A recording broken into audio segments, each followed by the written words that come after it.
back to me looking at my hair and going, oh shit, what's going on with that? So we're starting a little bit early today, just because I have gotten off of the gotcha kick and back onto the idle game kick. And by which I mean I've started playing a single idle game that looked interesting. And so far it's been pretty interesting. This has been a game that has a very generic title, but which I think actually ties the plot of the narrative into the mechanics of the game in a really interesting way so far, and I'm really enjoying it. It's called Idle Reincarnator. And the fun thing is I can actually show it on screen. Look at that. I can actually show it. So this is a game that is just kind of interesting. It's got training and jobs and skills. It's all idle. There is one clicky mechanic that requires being clicked up to 10 minutes, and then you click it. It's it gives you 10 seconds per click. So every 10 minutes you need to click for 60 times. So you need to click 60 times every 1 minute. Once you unlock this mechanic, and before you unlock another mechanic that auto-clicks it for you so you don't have to worry about it ever again. That's the only clicking mechanic in the entire game, which I appreciate. I don't really like the clicking in idle games. That's very common. And I don't want to spoil too much, but the idea of the game is that you wake up on the streets with no memory of who you are, and you're like a 20-year-old just in the streets, and you don't know who you are or what's going on, and you just try to live your best life, and then things happen. And I don't think anything that's on screen right now is particularly spoilery. But yeah, it's an interesting game that I have been enjoying. So we're going to... But yeah, the thing that I like most about it is that the narrative seems to be fairly well integrated with the mechanics. The mechanics of the game... Oh, another thing that's interesting about it is that unlike most games in this genre where you can you're going for whatever, right? You're going where you choose when you reincarnate. In this game, you live until age 50 and then you die and then you go back to the beginning, right? And it's an interesting mechanic that it has a hard ending in it that maybe eventually you can push that out of it, with the proper exercise or whatever. But it's an interesting dynamic where it's oh, okay, you actually can't just push forever to just get what you want. And I think that's kind of interesting. Giving that time limit makes it so that reaching certain thresholds where in most of these games it's okay, well, if I just leave you for an hour, I can meet this next threshold that I really want to meet before I reincarnate. You can't do that because okay, well, you're 51 and 12 months and 11 months and 16 days are over. You die. You didn't do it fast enough to meet the threshold that you were trying to meet. So it's fun. It's just got the mixture of things that it's similar to roguelites rather, where you have different things. Some things are benefits only within the lifetime, and then other things are persistent, and this, that, or the other thing. It's just an interesting dynamic. I really have enjoyed it so far. I haven't finished the game, so But it's also faster to make progress in it than it is otherwise. Also, hey, Asher Kitty. Finally getting around to saying hello. Let's see. We're at 87%. And we, I think, are on the final boss. Or at the very least, we're on the final boss push. My assumption, I find it unlikely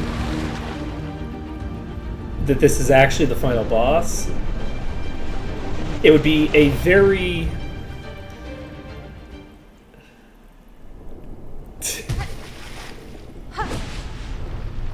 That's true. That's true.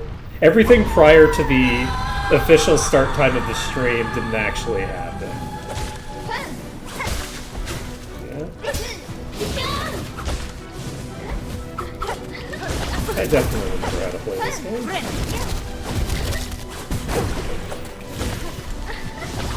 It's very funny how consistently bad I am at dealing with that specific attack. I say as I immediately nail that attack.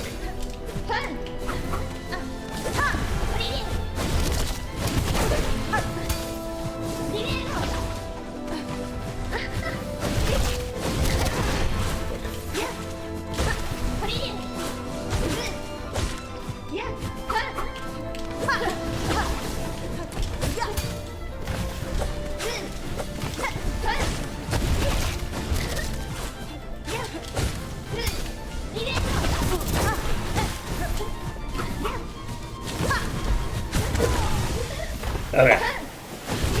So, I actually like this this build. One of the things that's interesting is that like pet builds typically are. I should turn the light up. The lighting is just better if I max out the lighting. So.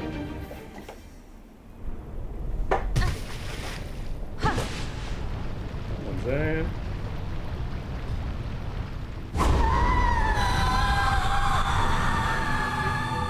You know, I had plenty of time. I could have just... turned the light off. There we go. Look at that. Oh, shit! I'm marginally more visible now. I am not sitting at a terribly appropriate angle.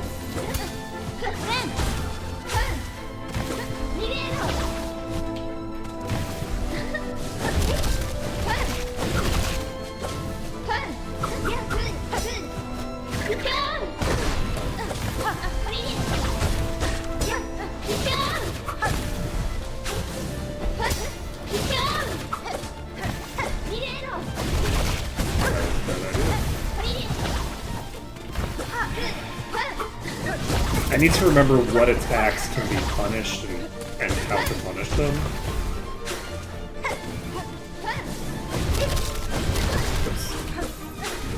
Like, the fact that that has a trail on it is something that I've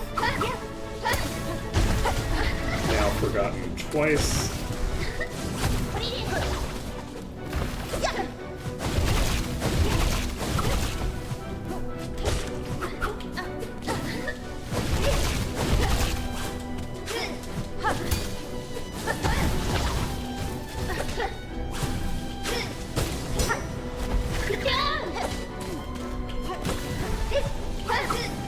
Unfortunately, I need to be much more aggressive to get my health back.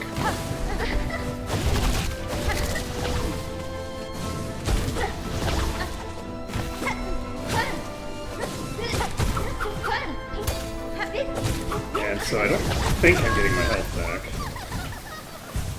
Okay.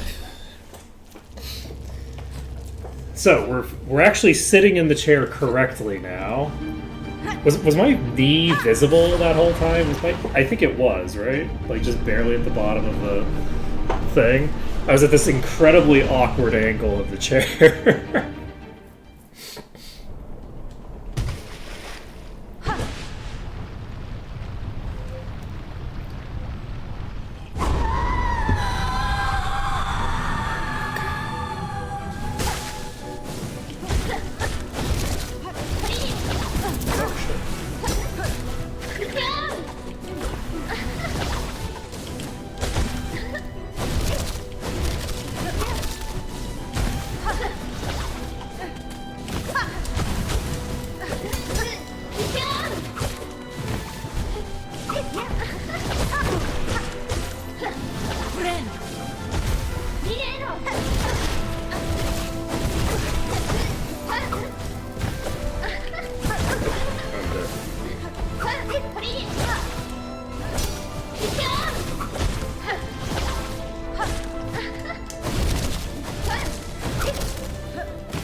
Picked off. But yeah, I like the thing that I really like about this setup is the fact that like passive damage tends to lead you to want to play safer, right? To be like less aggressive, more safe. Passive damage that's continuously draining my mana is not safe. That's not a safe like damage type, right? That prevents me from healing, and is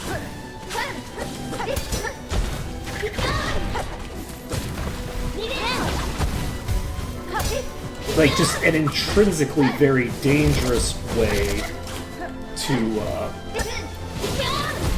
deal damage. Now, obviously,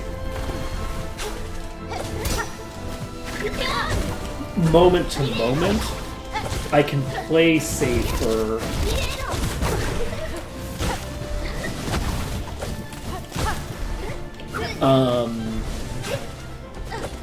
and still deal some amount of damage.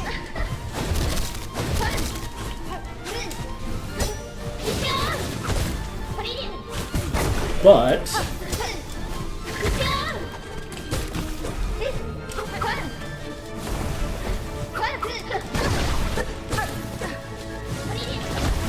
while moment to moment I might be a little safer, in the long run I'm having to play much more dangerously in order to get healing. And if I'm not able to heal, just generally, I'm just in a more dangerous position in the first place, right? Like, the inability to heal makes everything more dangerous, right?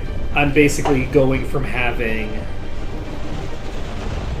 I'm potentially, like, having my HP available to me during the fight, basically, which is a huge concern. Now, if I was pairing it with like ranged attack options, I could potentially get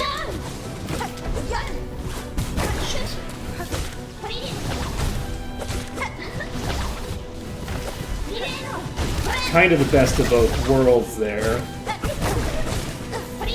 except for the fact that I still wouldn't be able to actually heal myself. Though maybe I could pair it with the plasma stuff.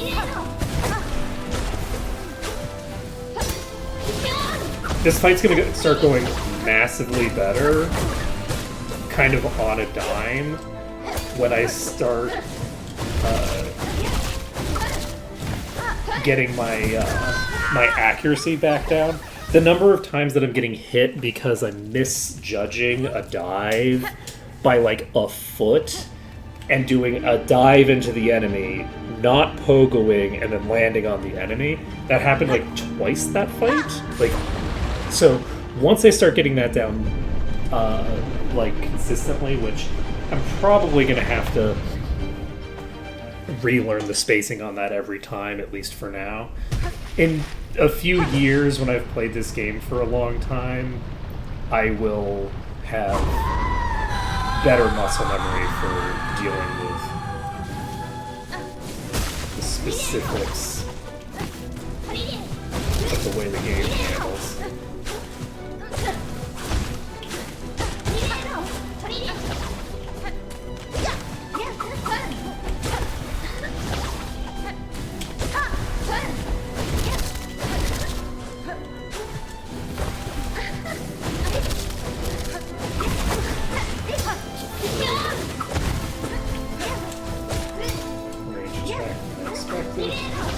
I'm gonna heal.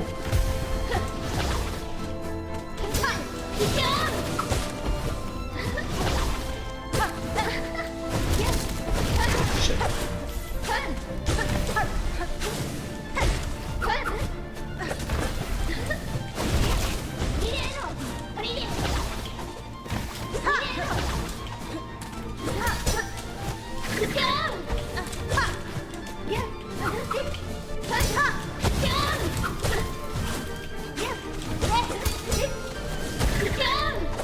Ooh, that was close.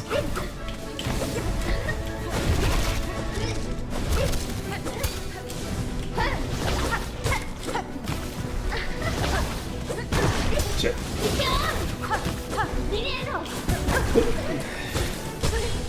Oh, holy shit, you can get stunned?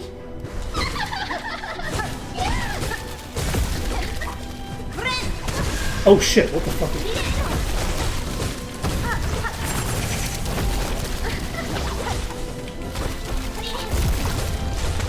Okay, I actually think Phase 2 might allow me to do a lot more DPS overall, because there's going to be periods where she's just standing there in an animation, and I can just beat the crap out of her.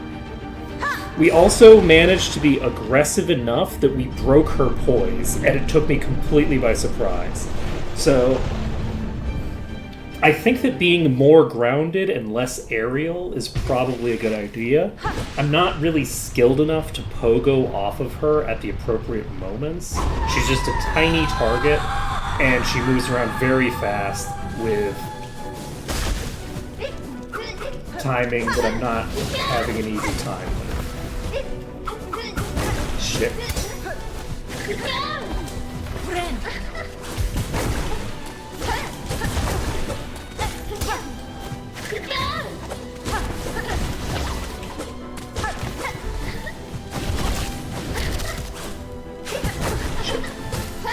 I'm actually tempted to just take the wipe here. It's very difficult for me to get my mana back. But I think rather than taking the wipe,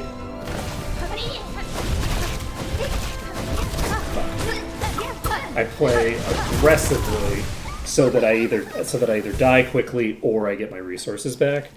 And I think that's how we handle bad openings. Is just go really aggressive and really hard. Because that also will give me better ability to learn the attacks and get good at dealing with them. Whereas, like, if I'm running away like a coward the whole time, I'm not really improving that much. I should also be using my L2 more, but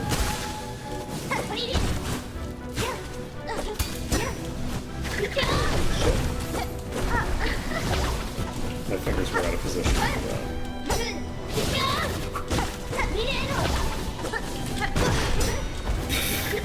It's 35.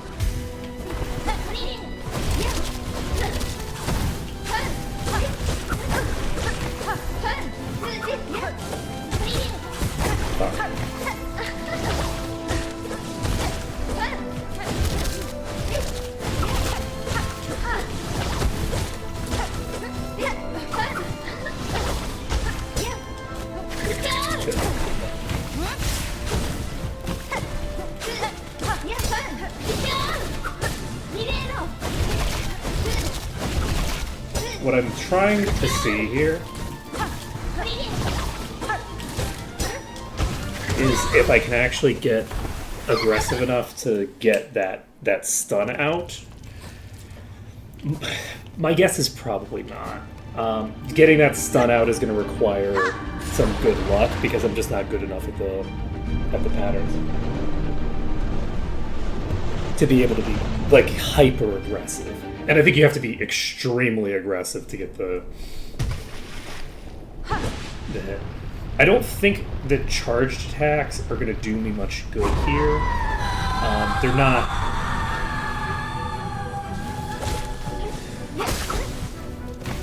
They're too slow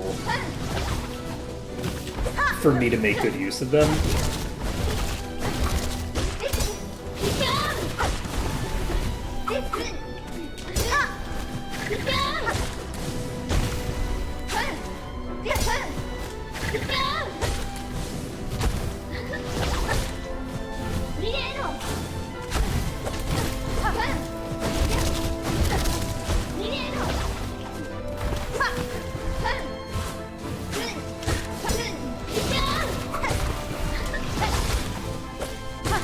If I get good at using that move, I can probably use that in quite a lot of openings.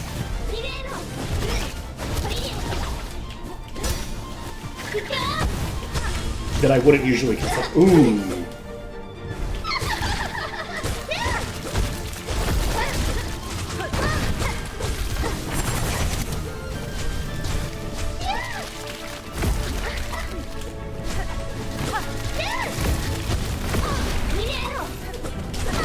Shit. Wasn't paying enough attention. Okay. We got to phase 2 there. Yeah, I think that, look, the fact that I haven't been using the L2 aggressively is in part because I'm expecting to be able to heal. I think I should be using the L2 very aggressively in this fight. This is a fight that she has the spacing that makes it very difficult to pogo off of her without it.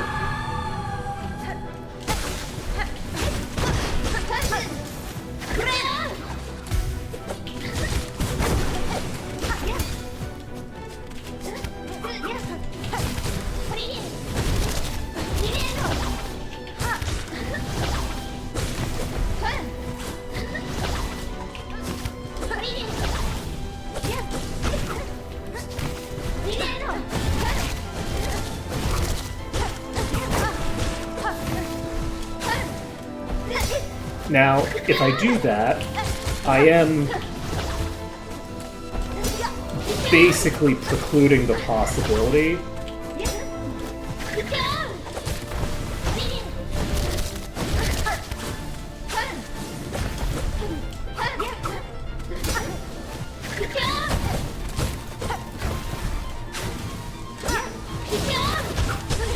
Okay. Phase 2.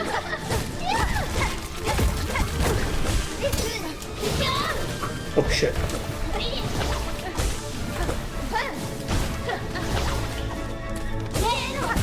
Fuck.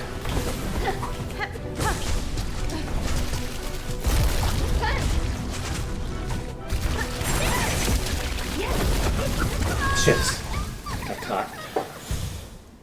Whew.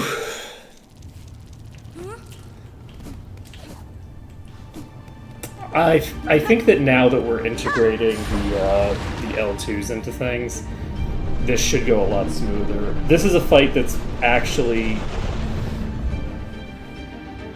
I would say, almost designed for it.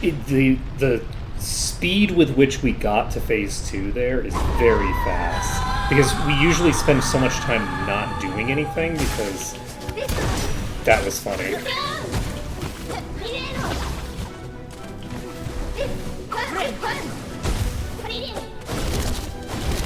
We got so lucky there.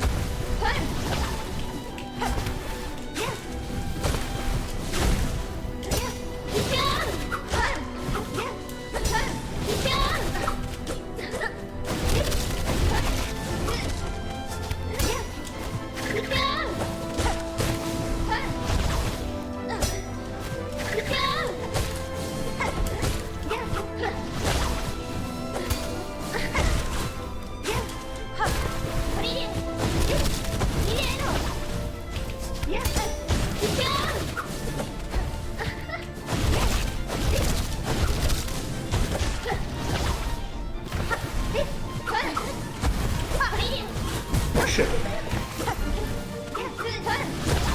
Shit. Ooh, I really done that.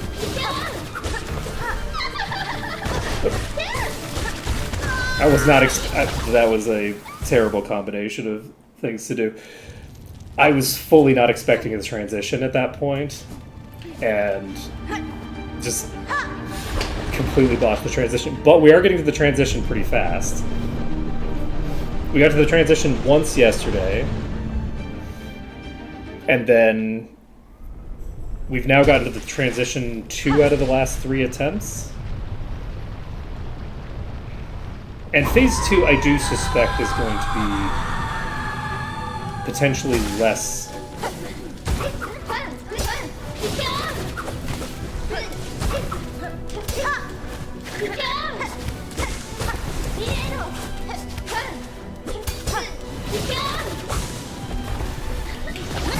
Shit.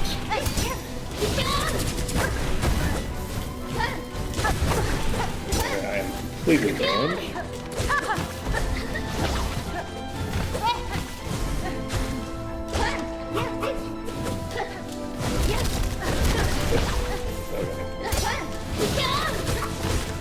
So now all I have to do is not play the way I've been playing and play way better. Can my fireballs parry? I feel like it took longer for me to get hit by the first attack there than I would have expected it to. Did the first hit get parried?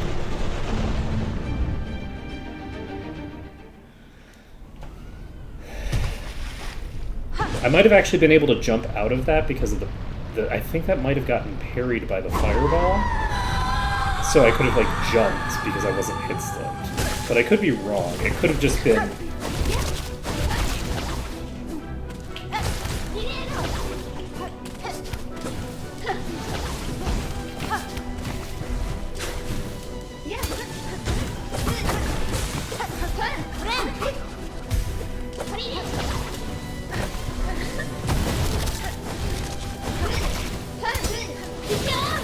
okay. I am out of mana.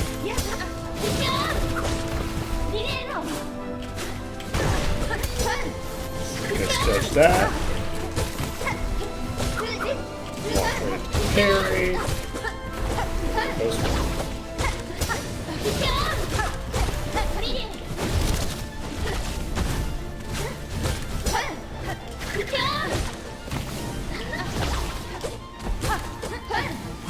oh shit.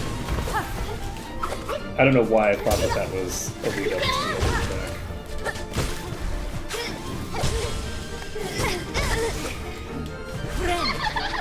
Phase 2.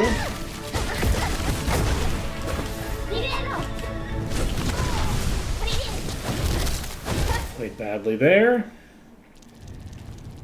But yeah, in phase 2, we can get a good amount of damage done pretty quickly. At the start, because she is damageable during the transition. So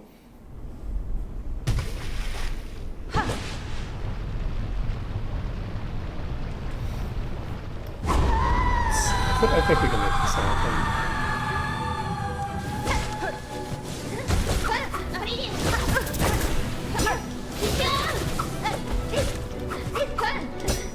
Alright.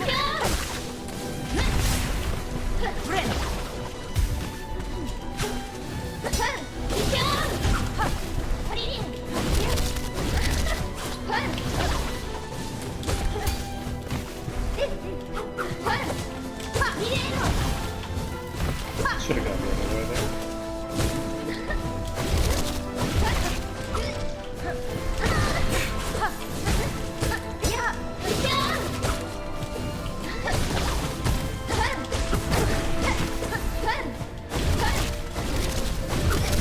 Shit.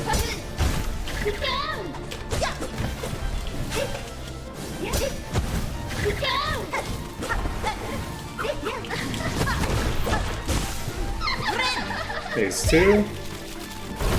Terrible transition phase 2, but that's okay.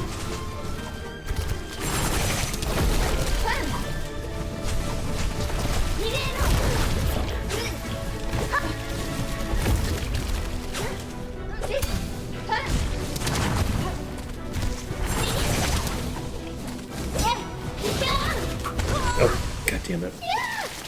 I botched the button inputs. I was trying to pogo off of her, and I didn't press the buttons fast enough.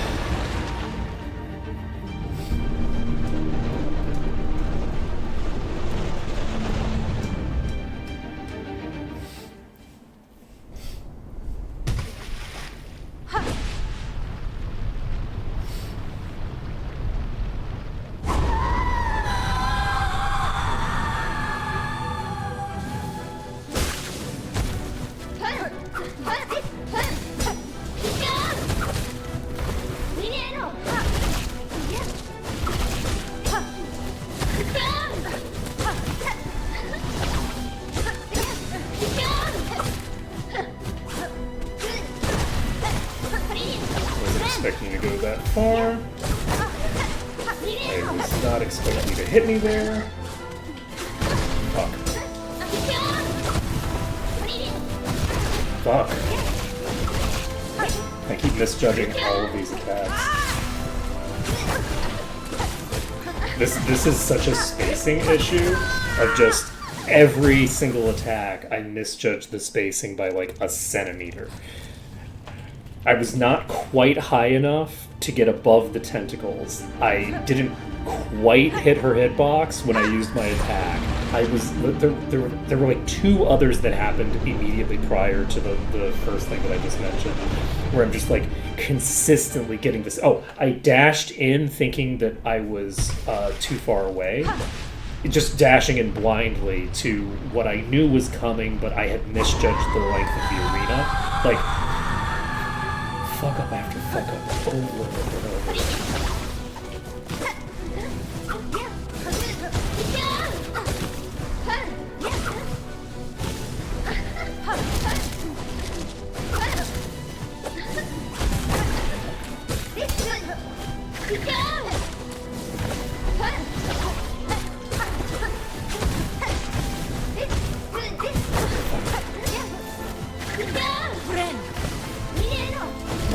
Really what I should be doing.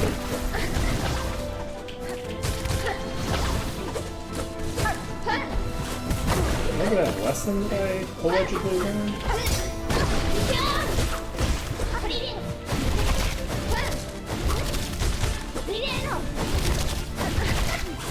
Fuck, if I had not jumped, I would have been fine.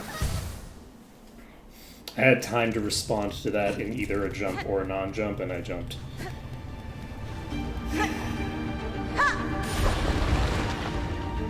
What I could have done was just, which would have worked for either, is actually dashed out of it. If I use the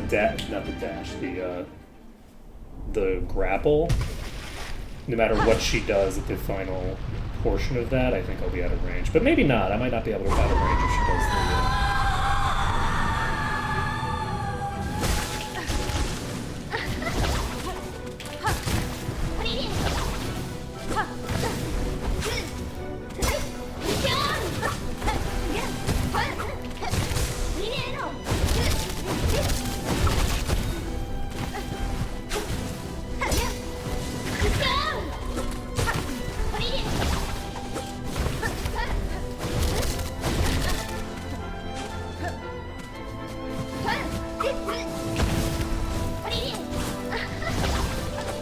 Oh, come on.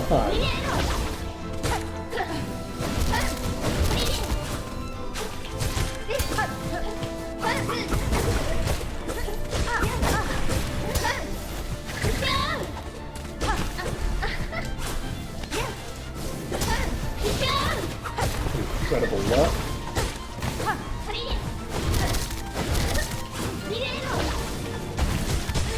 Okay. Phase 2 is it? Not even phase 2. Interesting. Now phase 2. I cannot believe that first one didn't hit.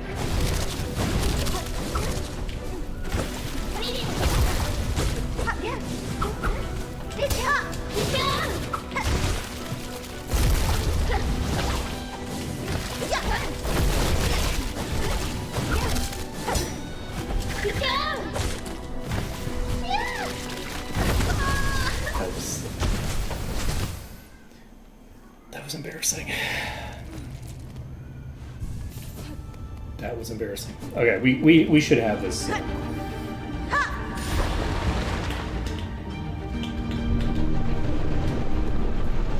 think I'm getting better.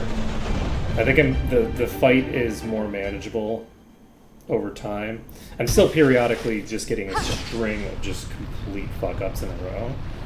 But what I'm looking for is an attempt where I don't do a string of extreme fuck-ups right in a row.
Okay.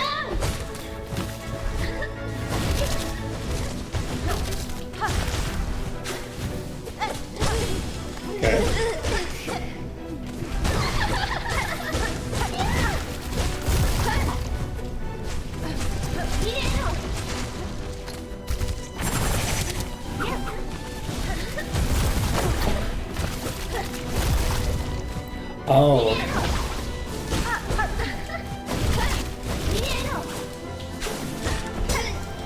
Shit. I needed to jump there. The did I go up here? Yes. Okay.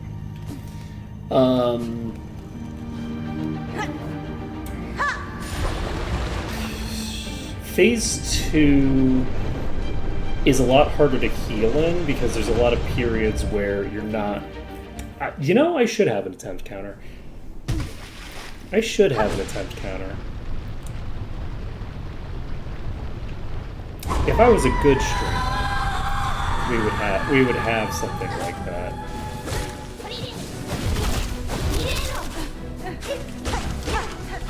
I think I have a thing that I can do that.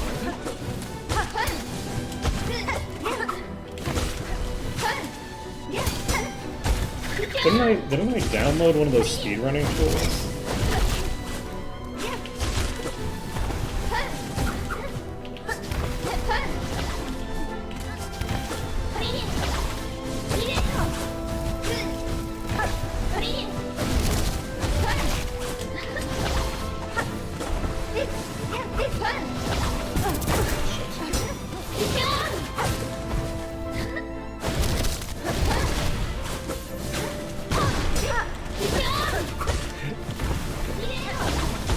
It's tempting to take the wipe, but... God damn.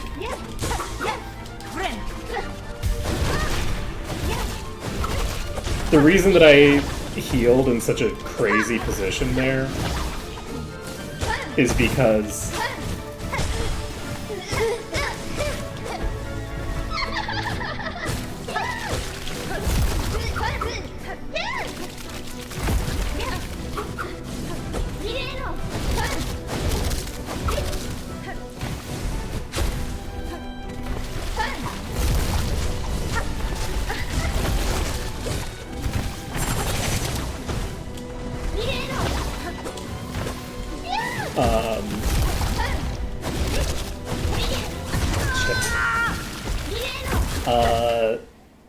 I healed in such a crazy position there because of the fact that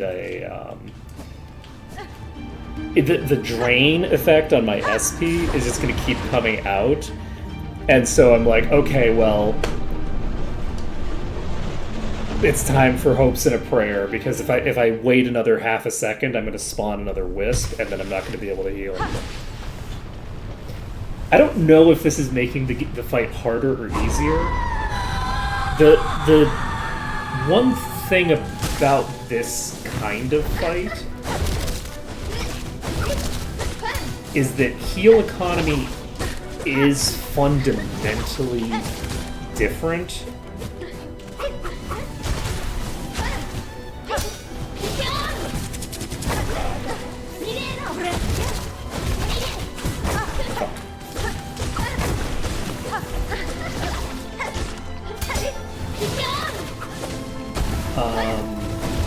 When the enemy is draining your health with each attack,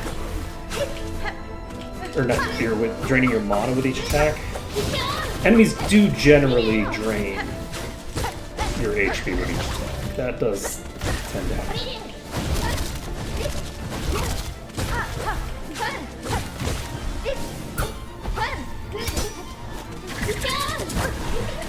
Got incredibly lucky for a long series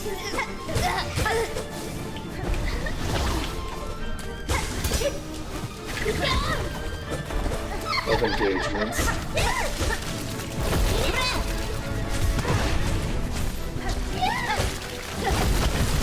And then failed to continue to get lucky through the transition, but I think that if we can get into phase 2 healthy, we'll be in pretty decent shape. Because I think that phase 2, I can slow down the pacing a lot. But I need to have like a bit of an HP buffer to make that work. Right? Like I can't like...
Oh, phase 2 already? Shit.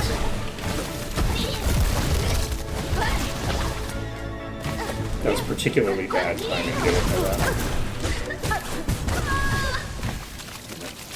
She transitioned into like the one thing that would have killed me there. I actually think I got enough to heal there. So if we hadn't gotten hit while jumping up there, I think we would have actually been okay. You know, look. It's all throwing until it's not.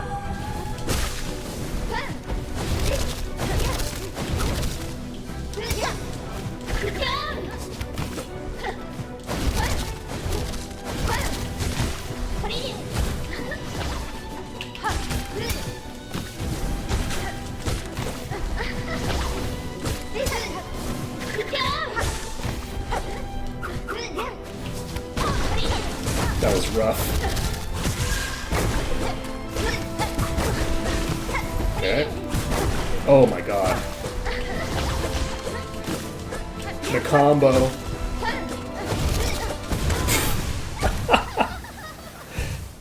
That was rough. That was rough.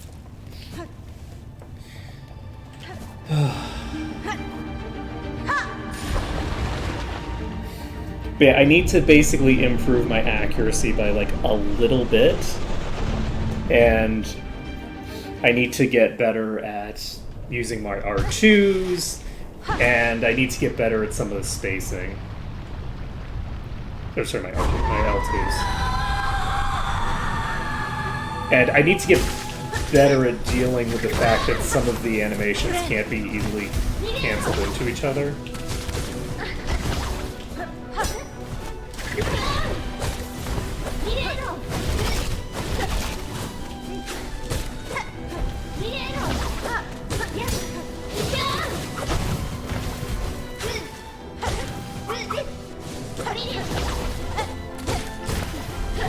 What's he doing?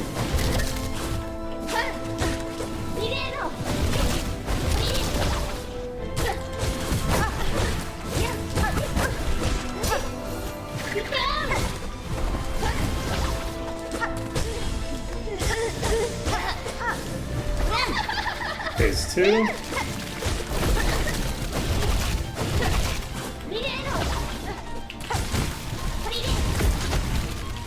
Whoa.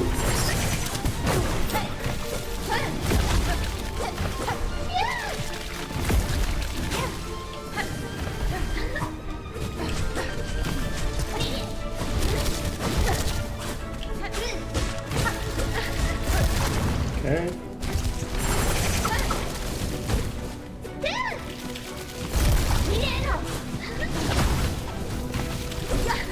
Shit.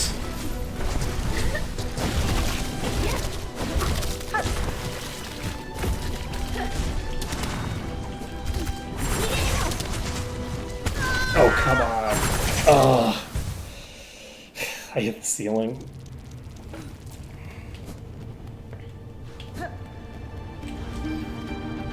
That was a tighter angle than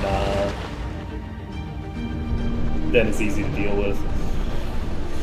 But yeah, the attacks in Phase 2 aren't broadly as threatening as the attacks in Phase 1.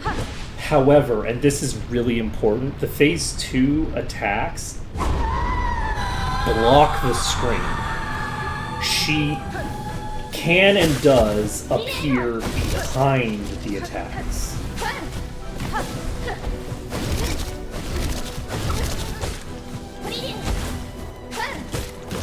With a degree of regularity.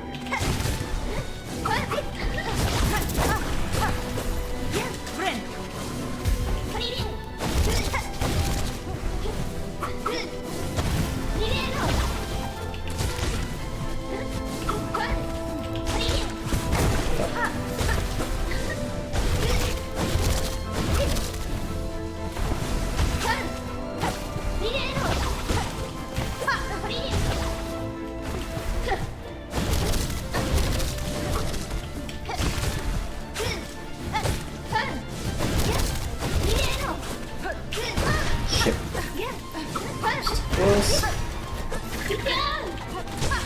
Continued to be too close. Phase 2.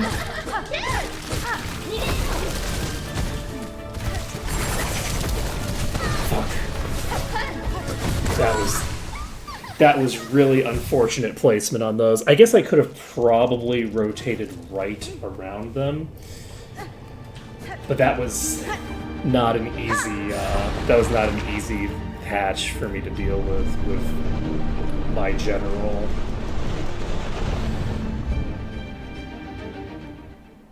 ability set.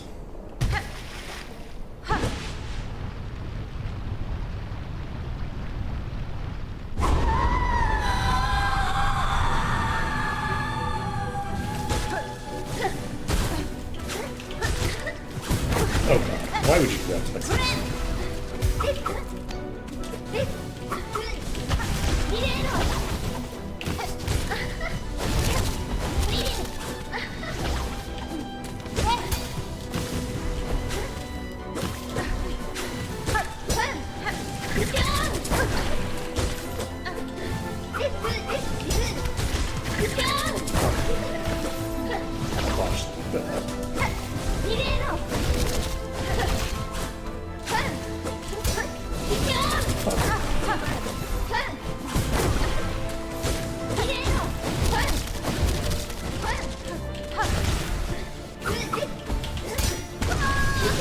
Okay, if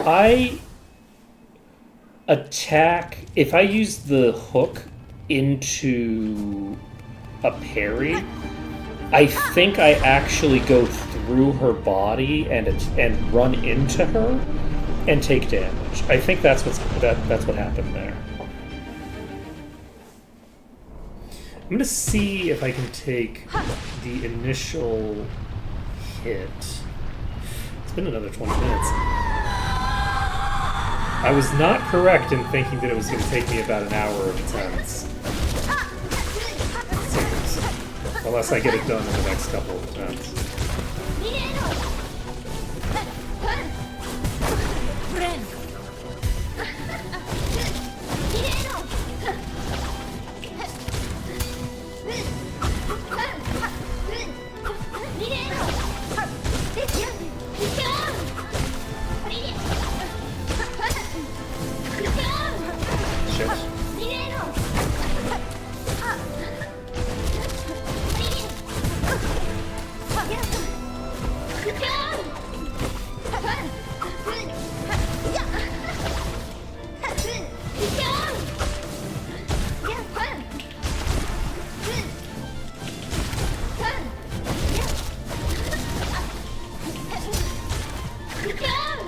Unfortunately, I'm very bad at handling Hornet. I keep doing that. I keep transitioning out of the free attacks into taking damage every single time, and I need to stop. I need to not do that. I need to wait until she respawns.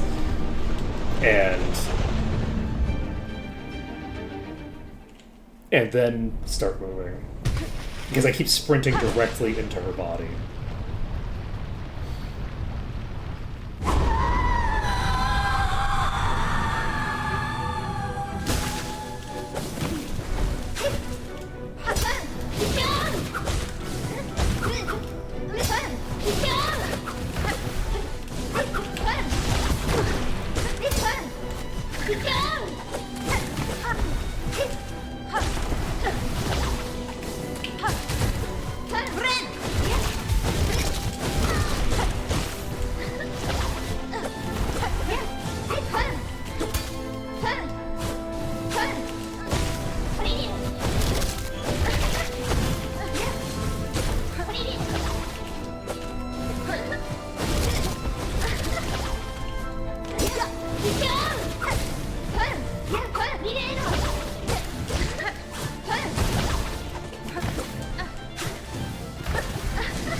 This would have been an excellent transition if I hadn't healed.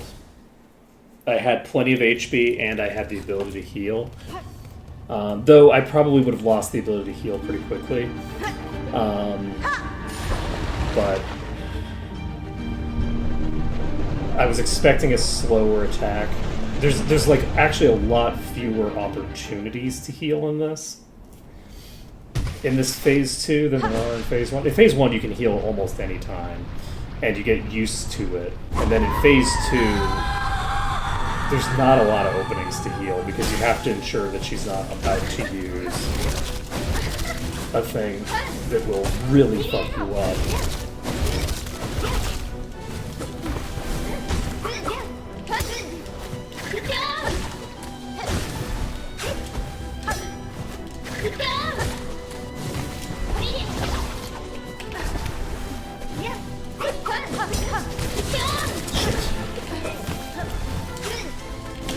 The parry got activated by the fireball.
Yeah, I don't want to be in a corner. Because if I'm in a corner, the phase 2 attacks get a lot harder to deal with. Fuck.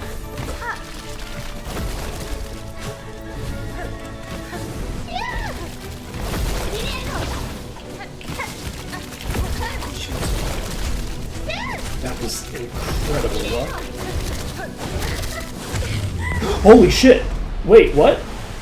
The fireball spawning on top of her while she's doing the attack that always kills me. Phase 3? Question mark? Oh, I can move.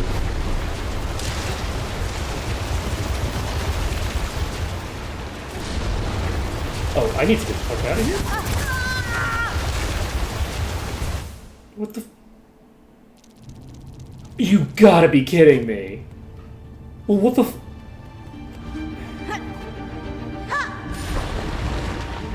Oh my god. I have to fight the entire boss again, and then I have to solve a puzzle afterward?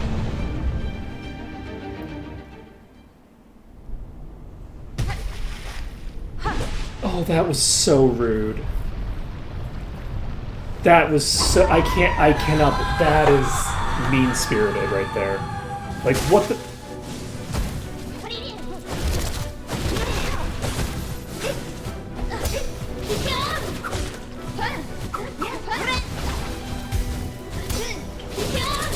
Why did I do that?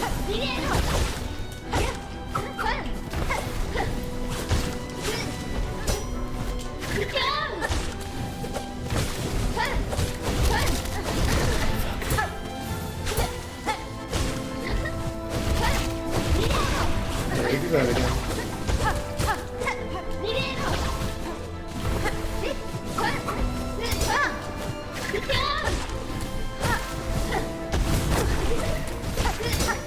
End it.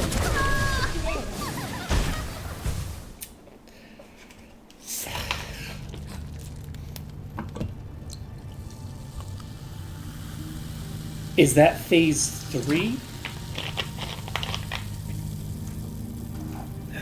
Am I gonna have to... I didn't attack the queen there.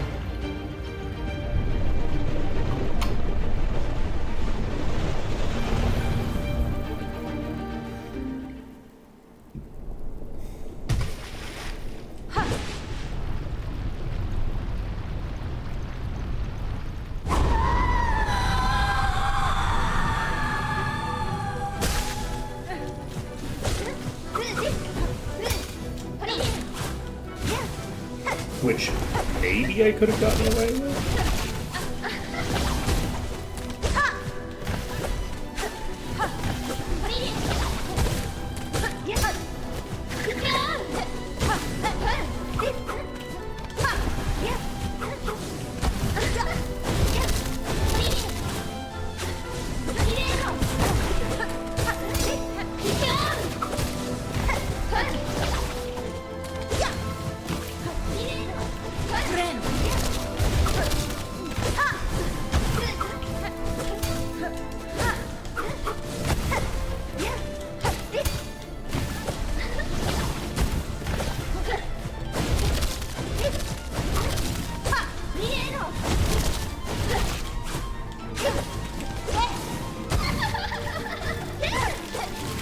We're in phase 2.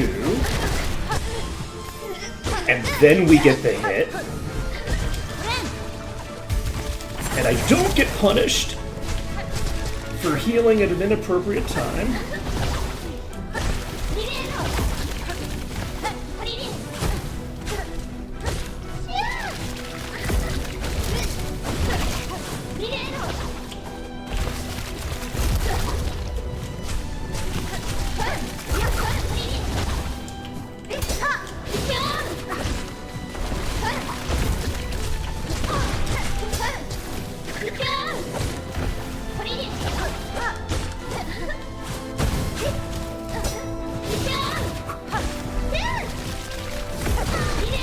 Oh, shit.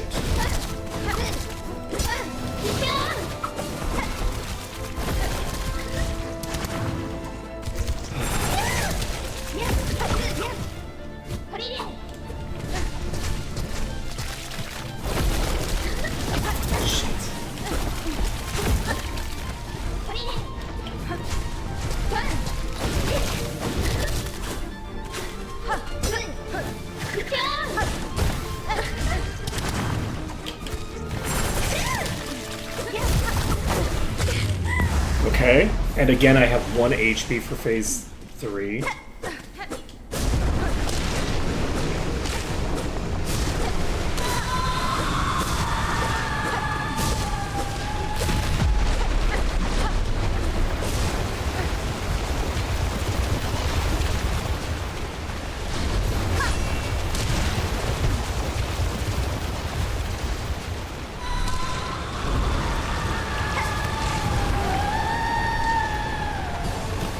No.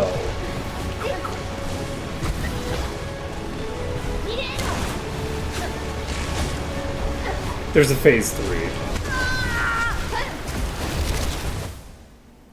Oh no. Oh no. Oh boy. So I got killed by the transition to phase 3. Much less of a dick move than getting killed by some puzzle thing I was supposed to do between like after I had beaten the boss. The boss is not finished. We are not done.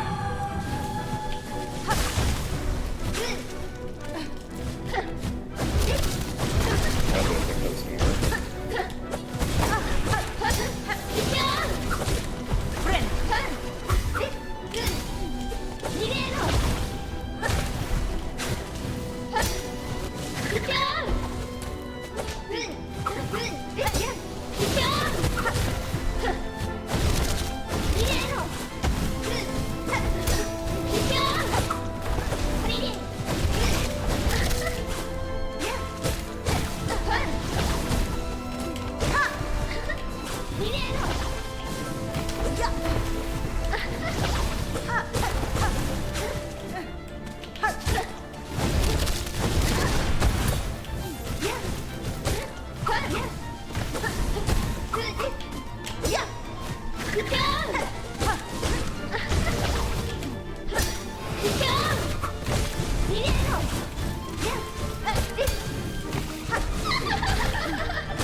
Shit.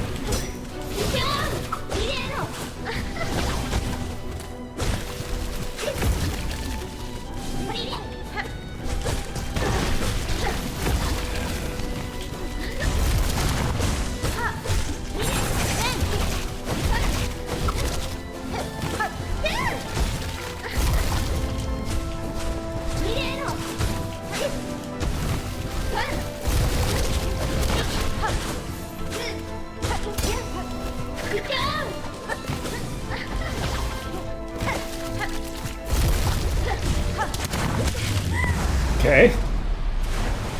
Phase 3 again.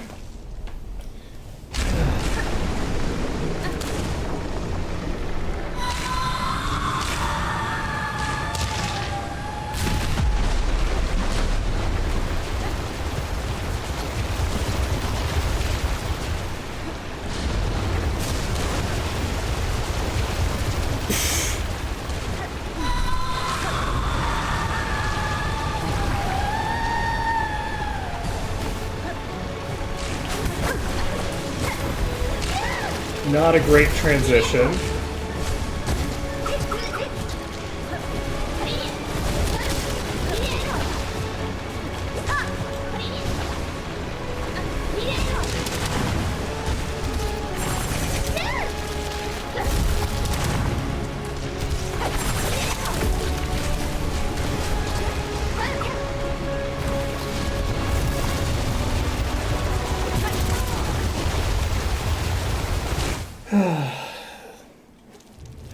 By the transition phase again.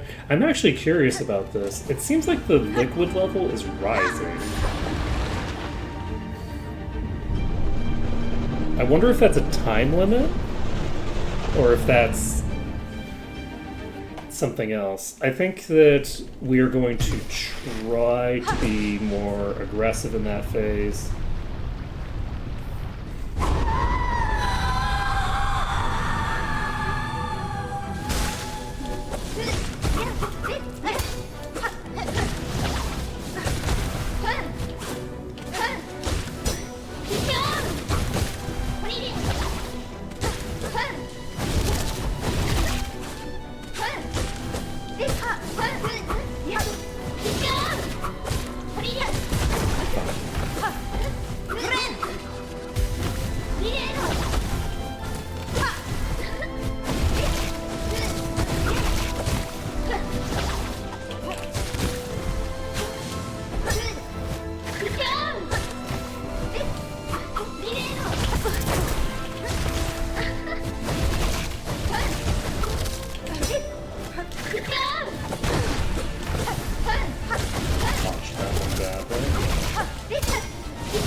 Whoa, I cannot believe that. I got through the hard part.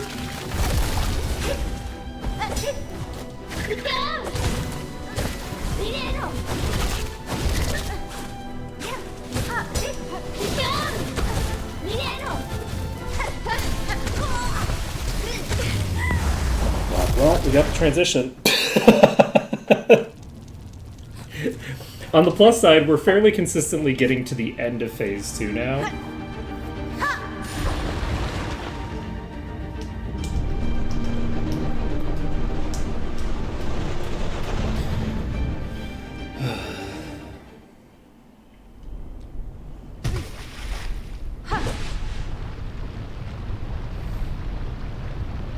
So, it's just a matter of time.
Oh, shit. It would have been very funny if that fireball had killed her. Or taken her down to Phase 3. We were pretty close to Phase 2 there. To finishing Phase 2. Phase 3 I don't know is that much more difficult than Phase 2. It's maybe Phase 2 plus an added time limit. Plus, like, there's like, obviously there's the rising tide, but I don't know how relevant that attack is honestly going to be. It's so far been fairly relevant.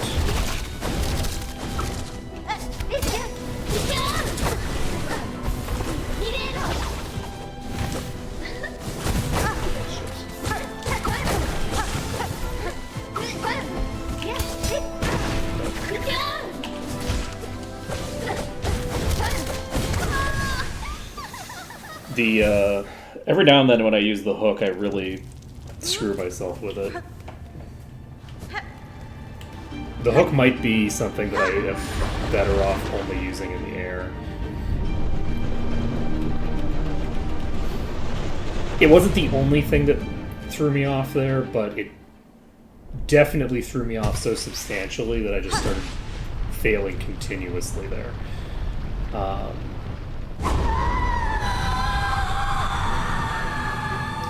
That being said,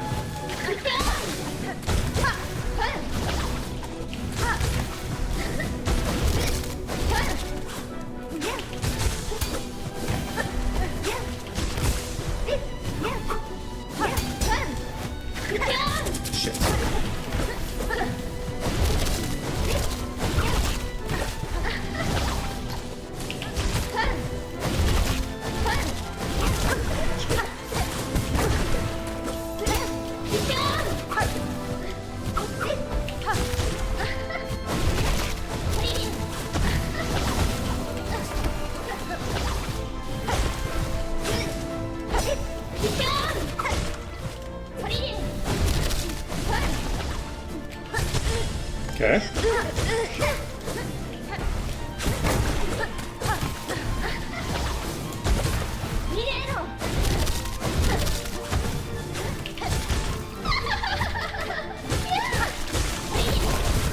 Oh god damn it, she was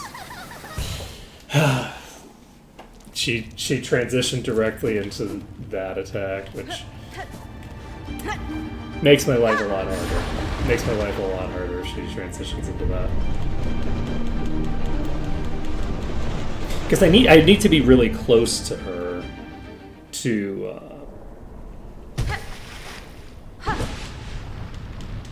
do as much damage during the transition as possible.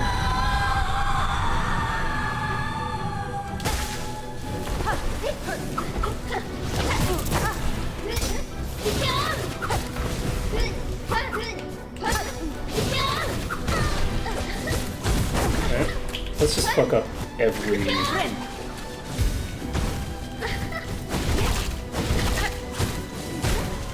single.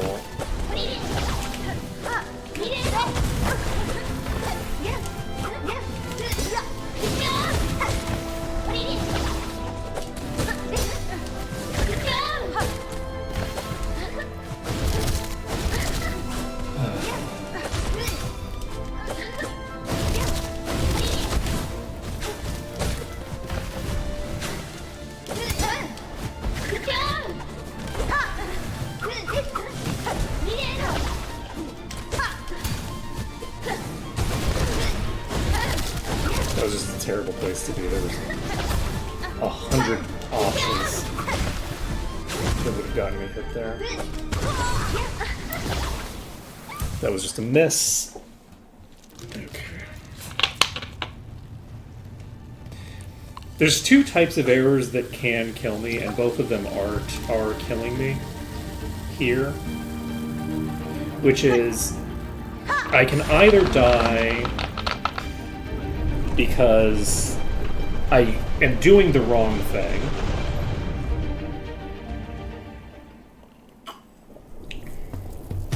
or I can die because I mess up like a mechanical or spacing input. I guess it's technically three. A spacing error and a input error are different things.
Oh wow, I was not expecting. I'm gonna heal.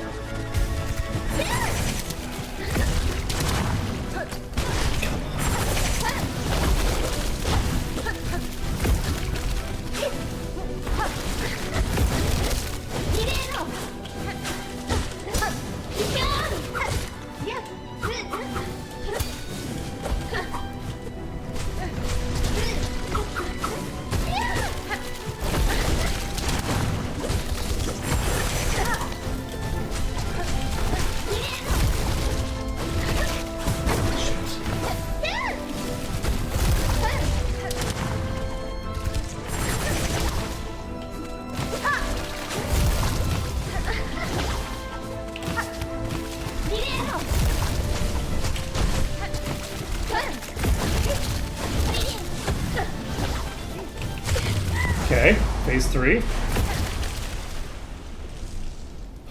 We have 2 hits available.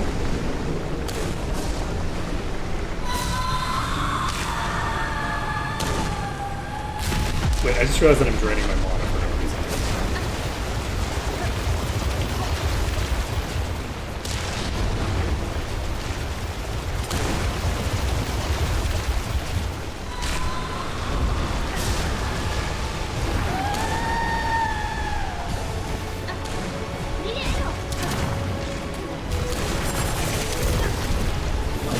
Oh!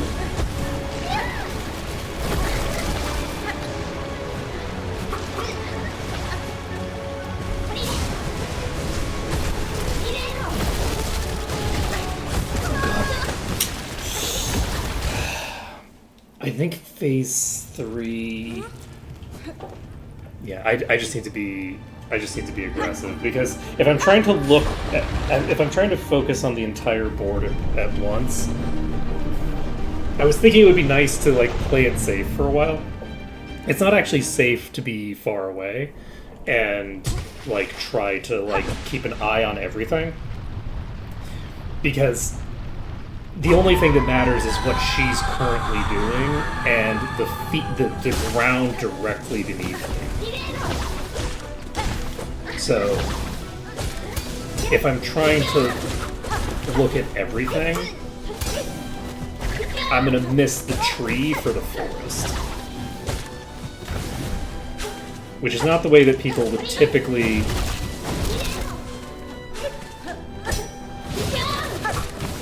use that expression, but which I think is actually a very relevant type of error that you can run into, which is that the fact that you're in a forest doesn't mean that this particular tree doesn't have some weird shit going on, you know what I mean?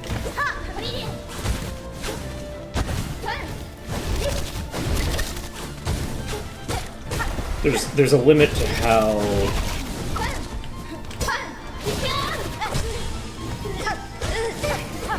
detailed your analysis of an entire forest can be.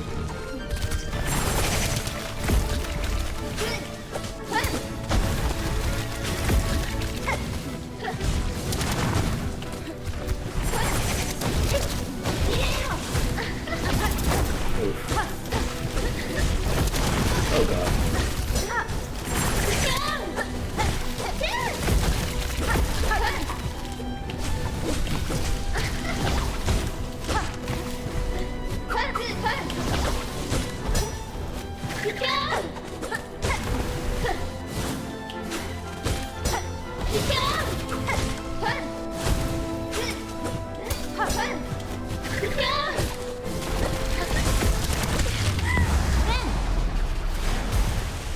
We have the ability to get hit twice without dying.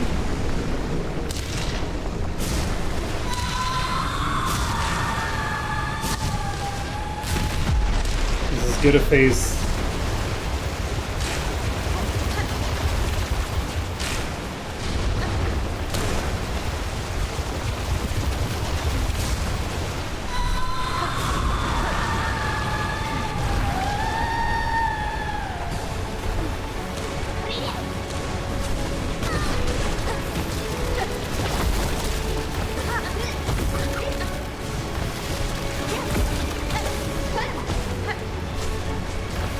I'm really bad at dealing with that attack.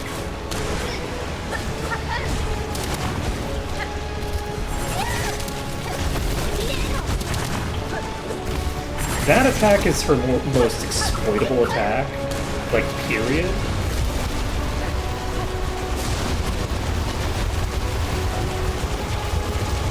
That...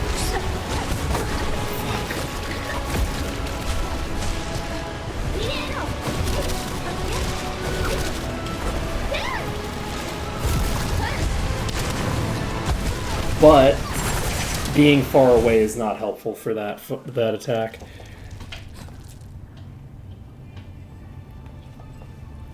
I think we've seen everything that we're going to see. We just need to get good. We just need to do better. I don't imagine that Phase 3 is going to be super long. It might be the same length as the other two, in which case it could go very quickly depending on what attack she uses.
not every day I get hit by that attack.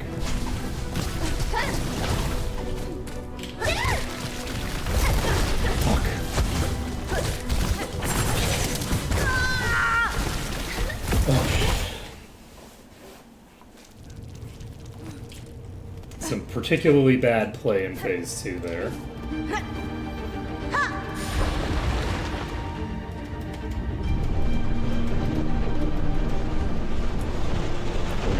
It's been about an hour and a half.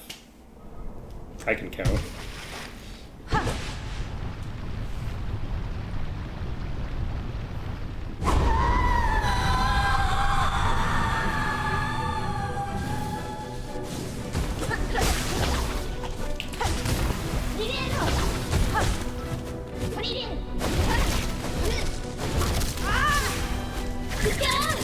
Okay, so there's no reason to bother with my R1, I don't think.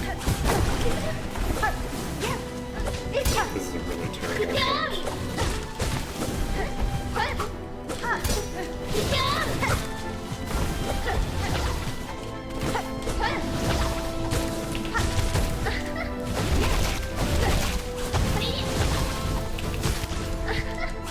Shit.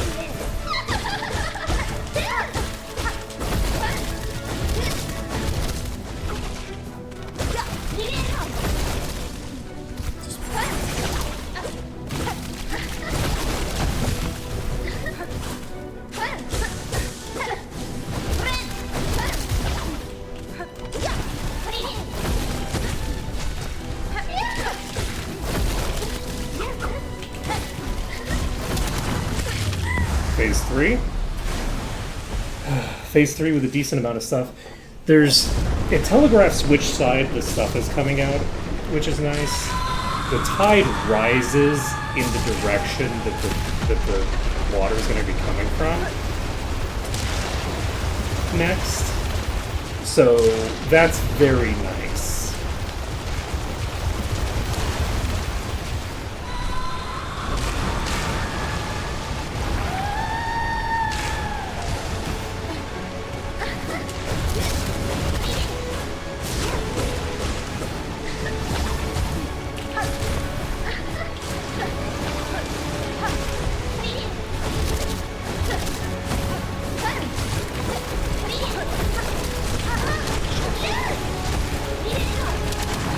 Damn it.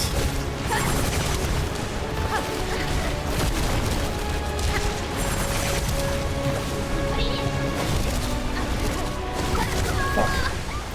I was waiting for the up and she wasn't doing uppies. Okay, I think we're gonna have if we can get a nice chill phase 3 where I don't get too stressed, I think that we're gonna be fine. If I can just get a sequence that I can handle, phase 3 is basically just phase 2 again, right? Like,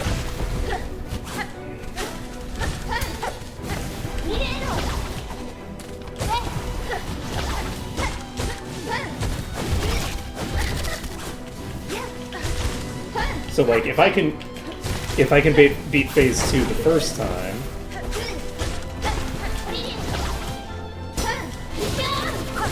it's really just not that different the second time.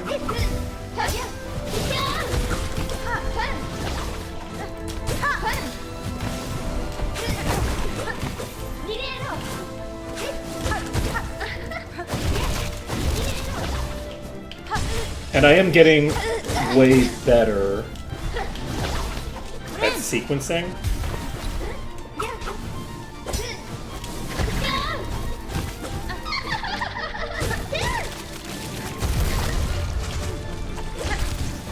So, shit.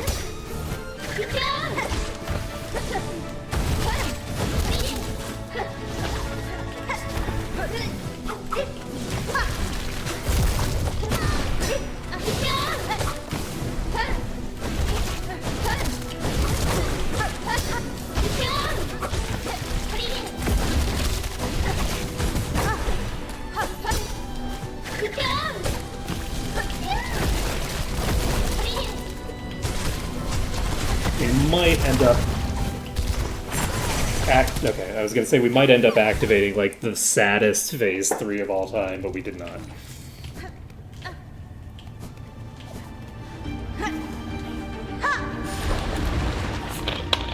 The big killers right now are the trio of projectiles because they can spawn from very far away, which gives them a very like an angle that's very long.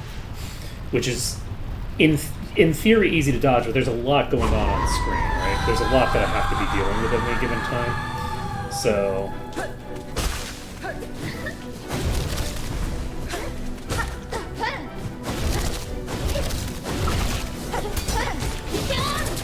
was the wrong direction.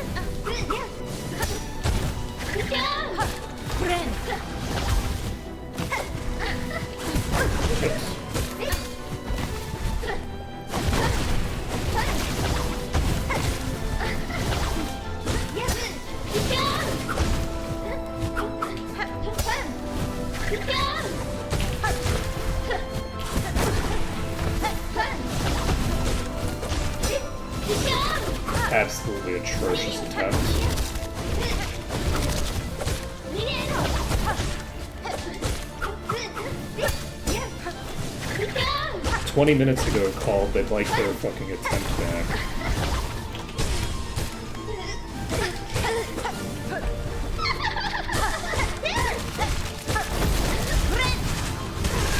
Of course, you get punished.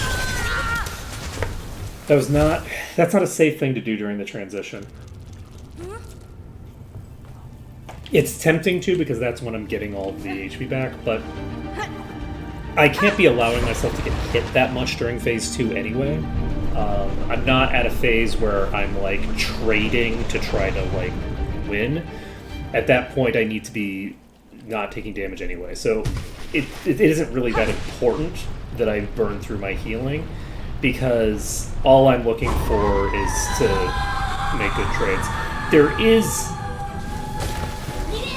always benefit to getting it over with so that I don't run the risk of getting hit 3 times and never having the mana to get the healing out at all.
Phase 3, okay.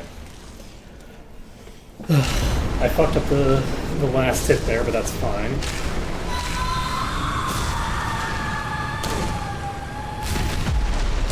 It seems to always come from the left side first.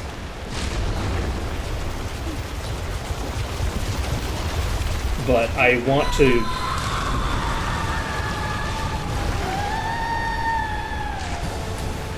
Oh.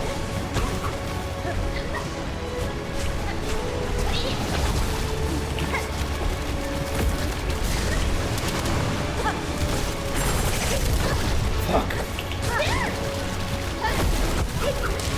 Those tentacles just hit so high up.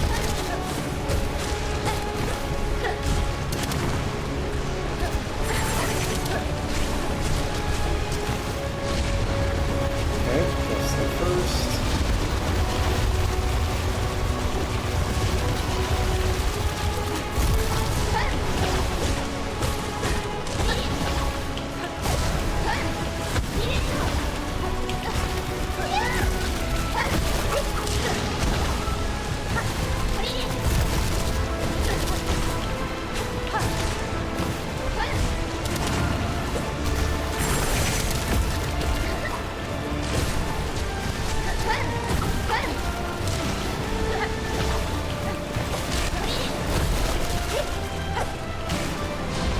Wrong button.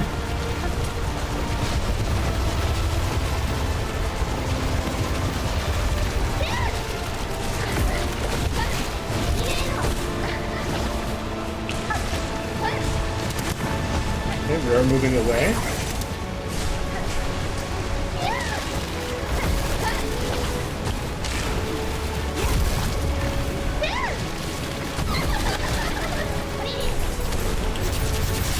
Phase 4, question mark?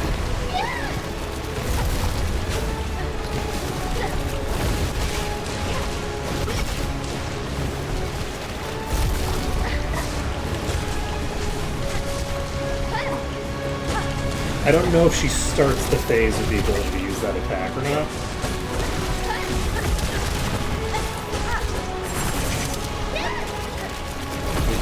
Probably don't.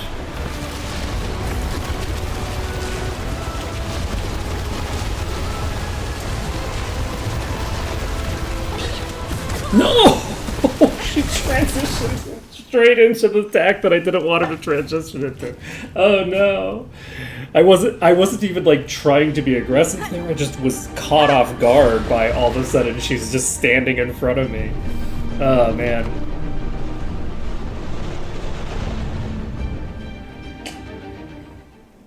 I think that was a close attempt. I think that we almost had her there.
Shit.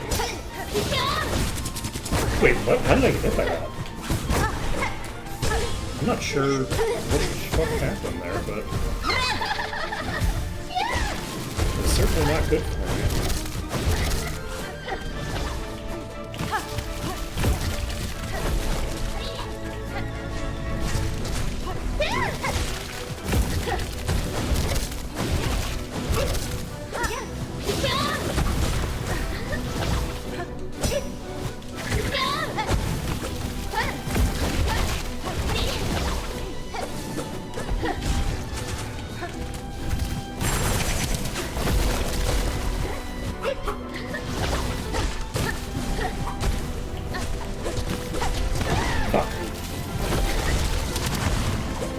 Man, if that was a transition to that, we could have had such a crazy Like, we could have had such a crazy comeback there. If I had not screwed up and dodged left there and gotten hit, I could have gotten more hits into her while she was going up in the air, and I think that we could have healed. I think we could have gotten a heal there that would have given us a really good attempt on phase 3. I just screwed up and dodged into the projectile.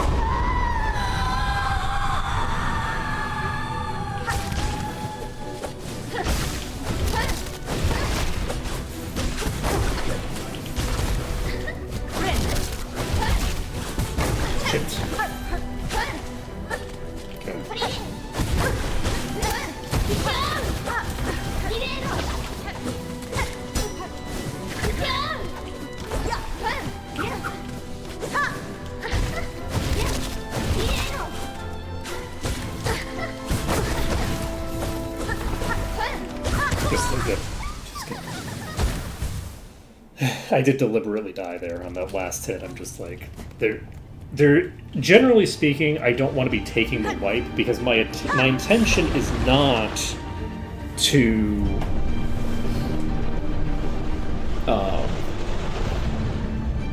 maximize attempts and maximize how good a position I'm in phase 3.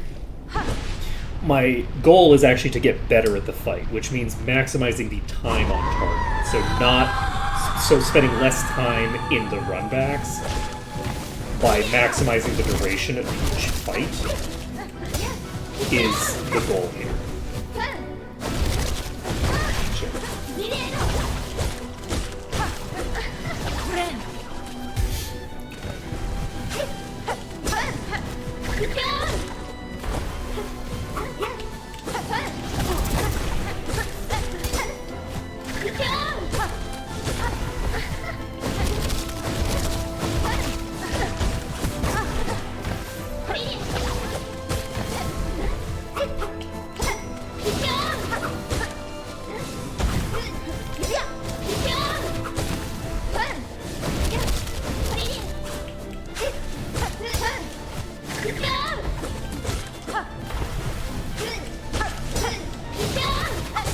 Imagine how hard this fight would be. Whoa! I ran out of mana. Oh, that was tough.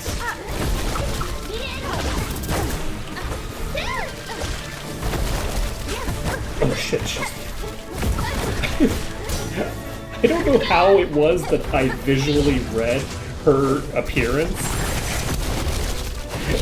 as my wisp coming in. They're somewhat different visuals.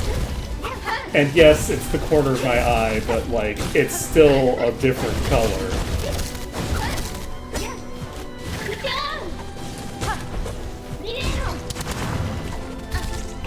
Oh shit. I don't know why I thought that I could get away with that. I was trying to hookshot her. That's why I did such a low jump, is because I was going to hookshot her, but it's like, well, even if I had gotten the hookshot off in time, she was standing right on top of one of those things. I just forgot that they do the expanded blades thing. Okay.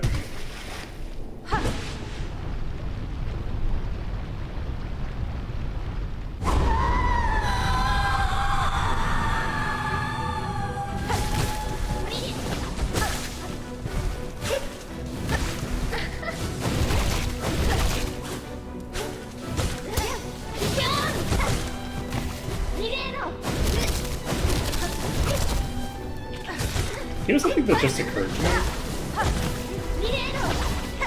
I have strategically been in error by grabbing my body immediately.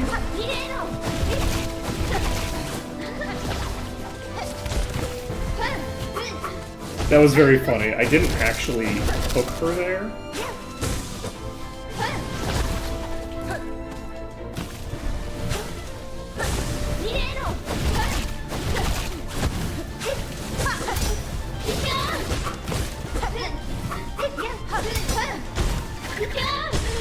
Okay.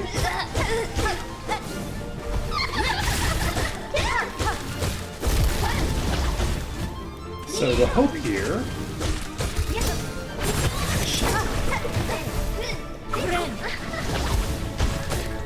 is that I can transition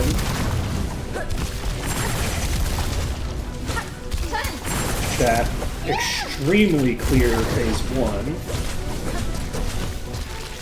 into a clean attempt on phase 3.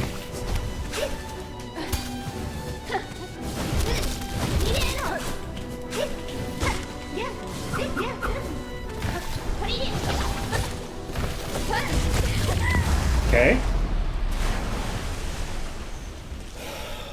This is a very good position to be transitioning into phase 3 from.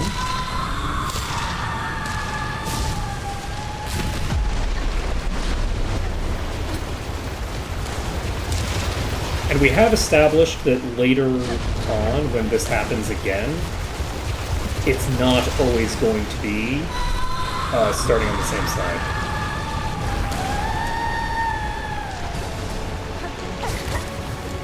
Okay. Why would you?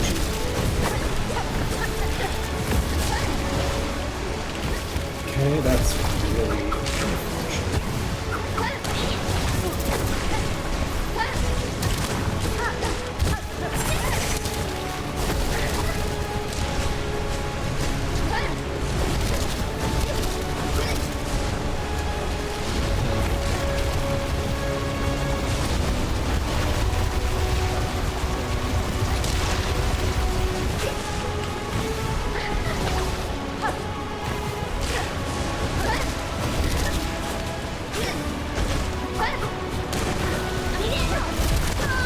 Damn it!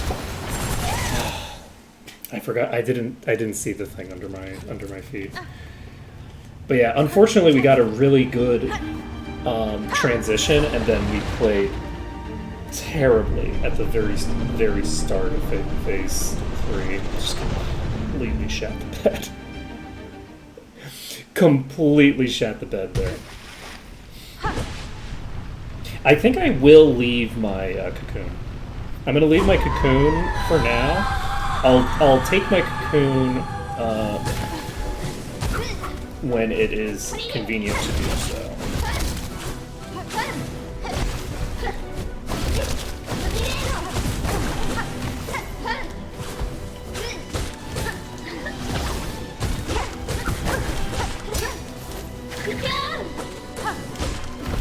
Because I think I can get...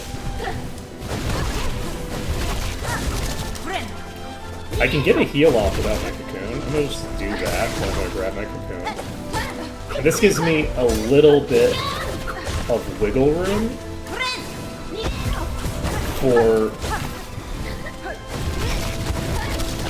doing really terribly for a while, but also having a period where I do really well.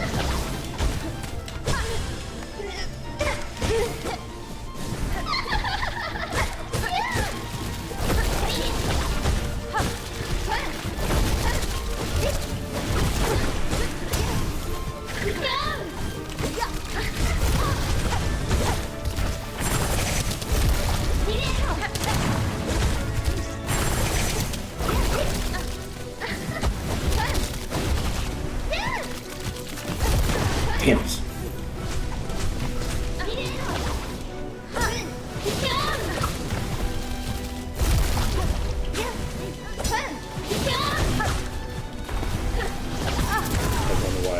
I had no hitter.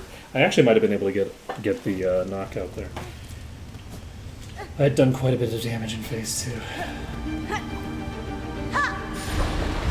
But yeah, I think this is the route. And if I get too much mana, then I'll try to implement like an actual magic attack, probably. Because I do regenerate soul up to 3, right? Like, there's no reason to waste my actual soul.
Oh shit.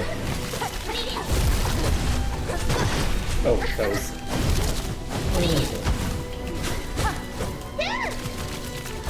I will periodically just completely forget how a thing behaves. I will say, Hornet's Pogo is really fun to use, and it's really punishable. The number of times that I have tried to pogo off an enemy, because your forward momentum gets stopped if you pogo. The number of times I've tried to pogo into an enemy and instead gone past them because they dodge, and then land in a death field that I wouldn't have hit if I had pogoed off of them is considerable. I did not need to get that.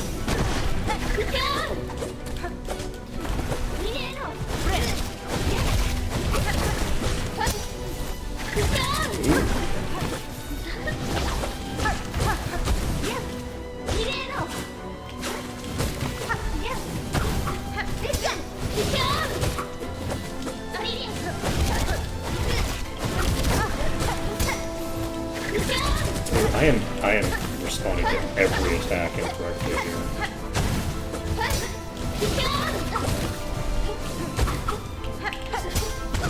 My muscle memory just disappeared. Like, everything that I was doing was... I'm trying to go under attacks that I go over, I'm trying to go over attacks that I go under... That was madness. That was a mad attempt. Only taking damage from effects that I'm very, very proficient at avoiding.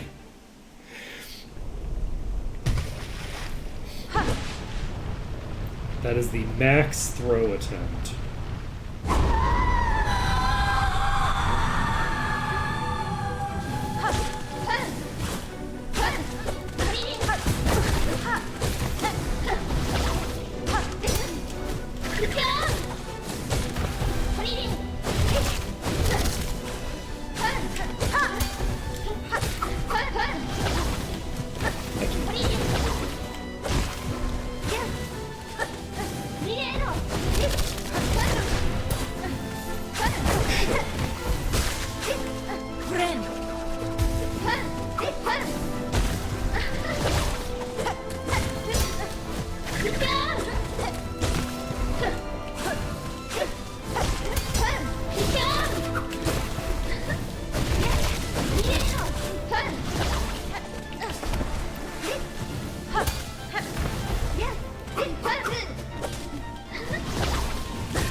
There's no reason for me to use a dodge roll in the air there. We are in phase 3. We didn't do any damage during the transition.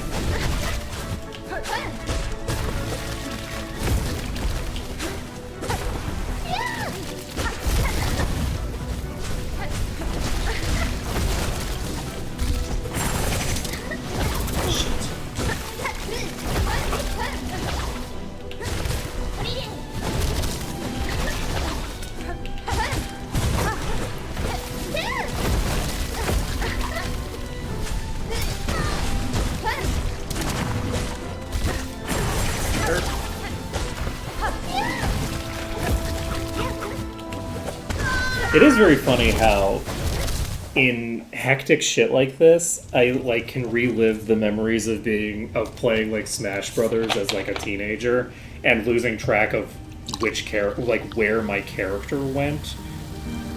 It doesn't happen very often, but there's been like 2 or 3 times in this.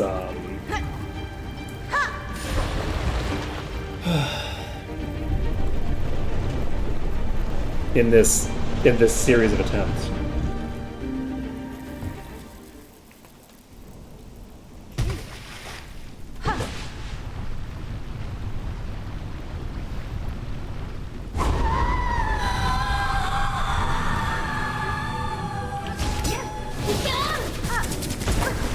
Okay, let's just immediately.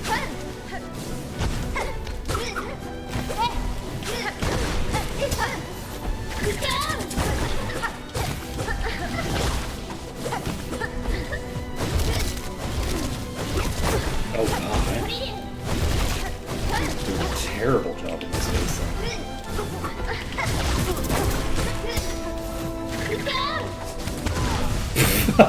That was just bad timing. I timed that so badly that she was still in the air when I hookshot it at her. I'll be right back.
I thought I clicked that button. Let's see if we can do a little bit better than we've been doing. Do I need to change a thing? Little fly thing in here. I guess it's not a fly.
I keep doing it.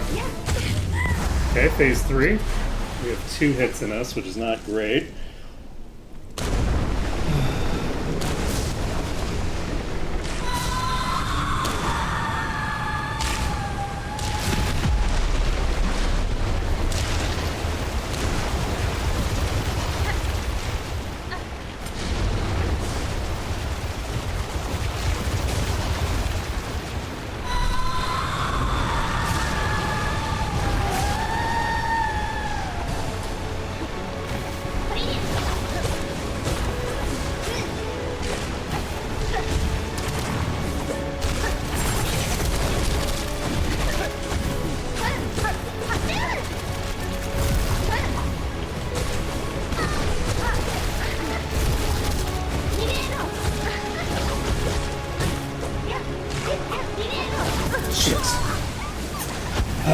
Needed to pogo.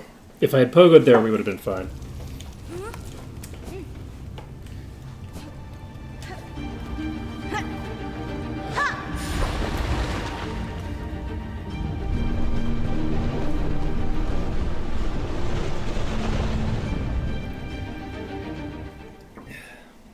This is a pretty long fight. Honestly. Considering that I have the maxed out weapon, it's pretty long. But I guess I'm also not using any of the tools.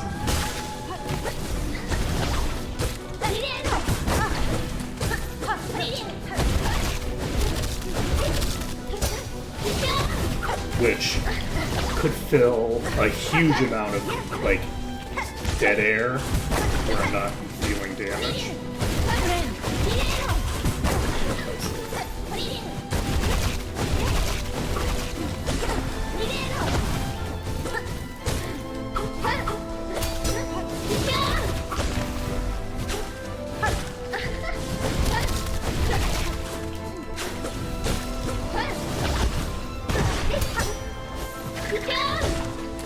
I needed to make the decision on whether I was going to go one way or the other. I split the difference and went in between. Let's take a look.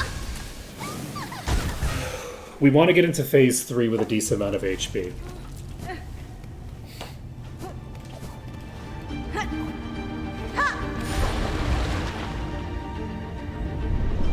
We are now at the point where it is actually in my best interest to just take the wipe on really bad phase 1s.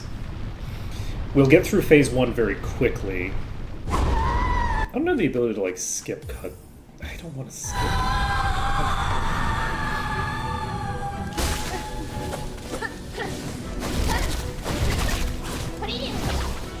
It's eating a lot of time.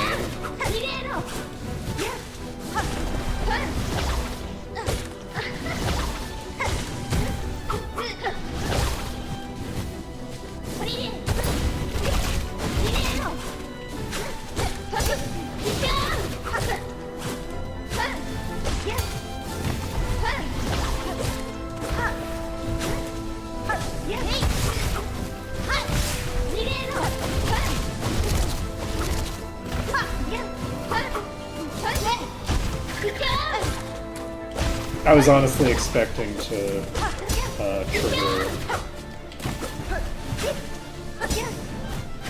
the knockdown.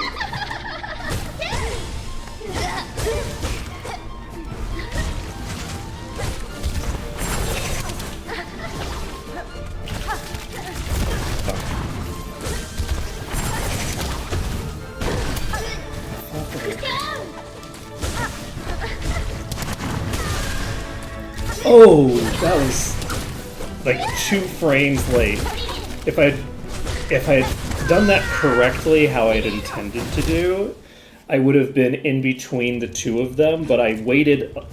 Basically, my thumb has difficulty hitting the O button in between things. Like sometimes I don't heal at all when I'm intending to heal because as I'm transitioning between the double jump and the heal button, things go wrong. That time it just took me a little bit longer than I had intended to get to it. And so I was a little bit further down and to the right on the screen. And I thought that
Seriously?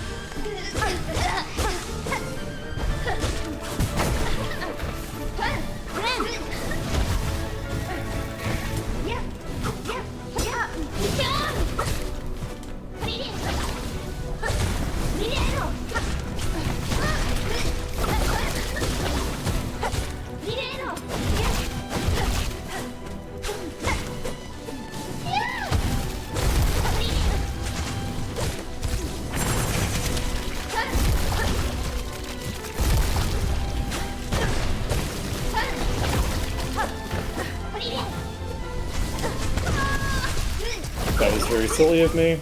When I see that attack, I should actually just be in very defensive posture. I just fucked up the attack on her. I probably would have died anyway, because I would have gotten hit by one of the projectiles, because I positioned myself badly. What I want to be doing is running toward those things, so that they are firing down at me, as opposed to crossways at me, because I don't want to have to manipulate my vertical when I could be manipulating my horizontal.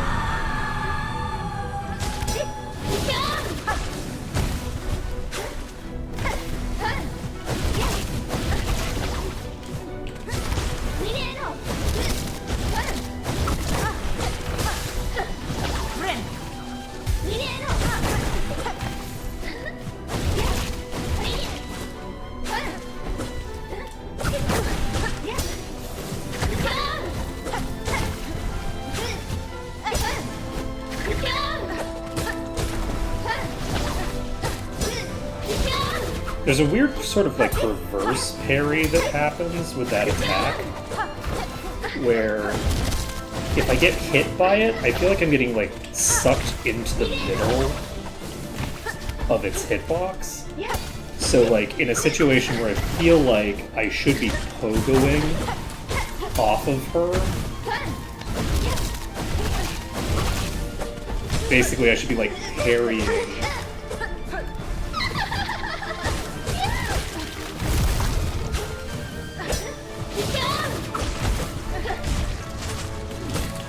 to safety.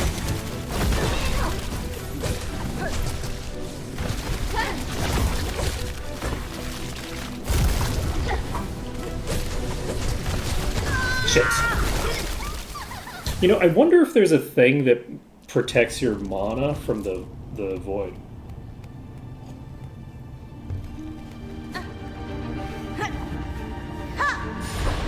Because it's a mechanic that makes things a lot harder. But it seems like the kind of thing that they might have a trinket for.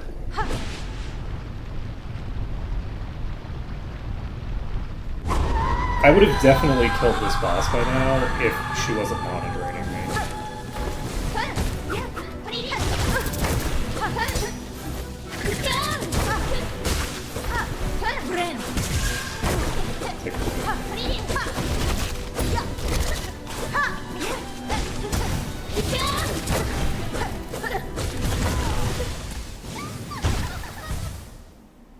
That was way too many bad things happening. Honestly, it's not. I'd only taken like 2 damage. I'd taken 2 hits.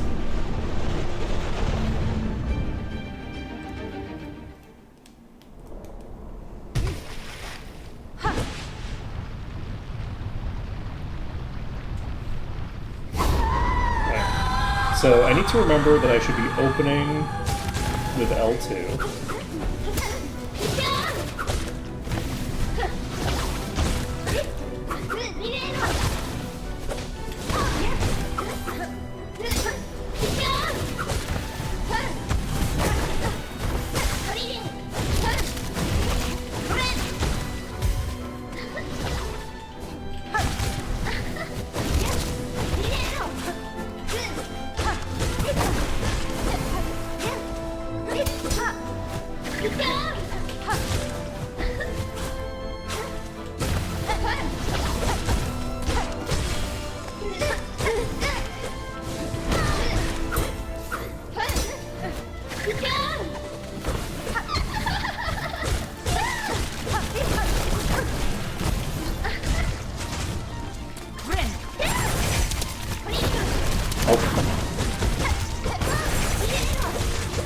I think those Sentinels actually do hit too high above.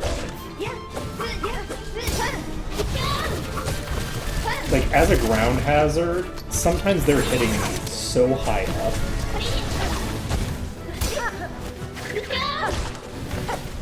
And they don't seem to have like a consistent like height either, because sometimes I'm really high up. They usually only seem like they're reaching about where this thing is, right? Like about here. But I feel like I'm getting hit up here sometimes.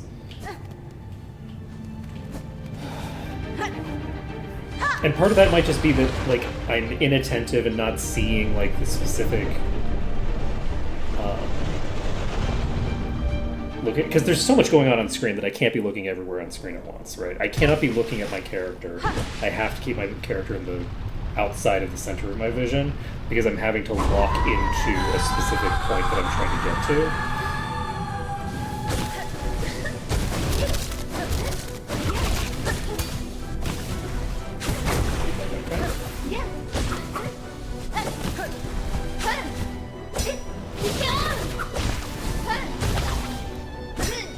I had a series of attempts there where I was playing pretty well.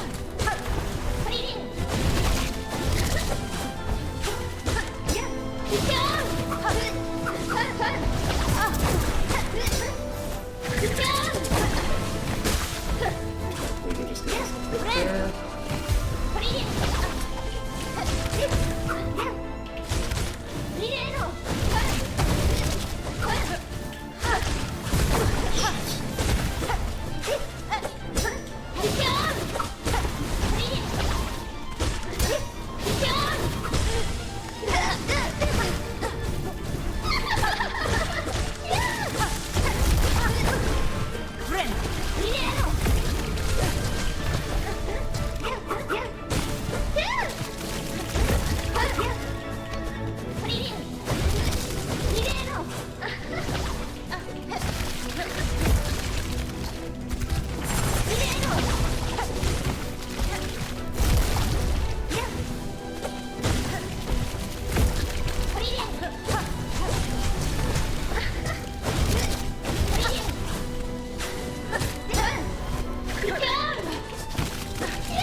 Okay, that was incredibly lucky.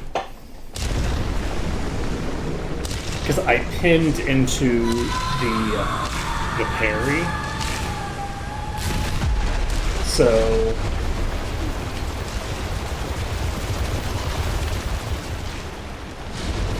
I would have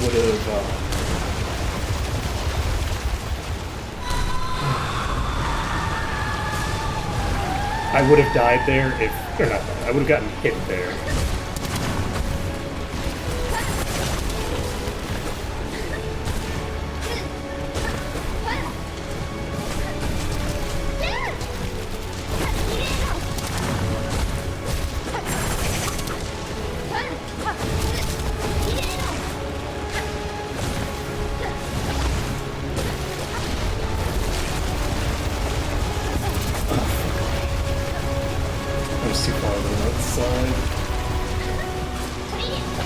If I had, that was unfortunate.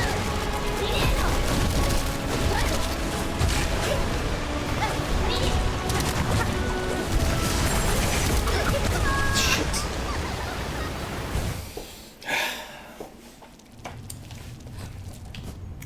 I got distracted by the fact that I was in a position that I didn't want to be in, and then everything went to shit because I then saw her after I had done it was a series of like 3 panic inputs that resulted in bad shit happening.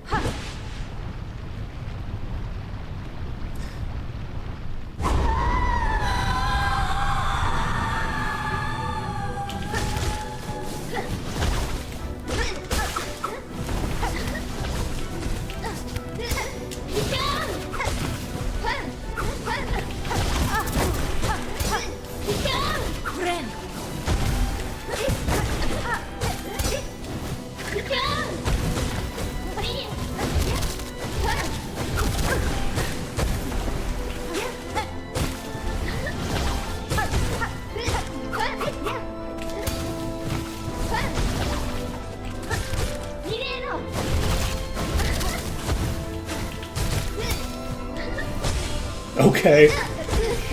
How about that for luck?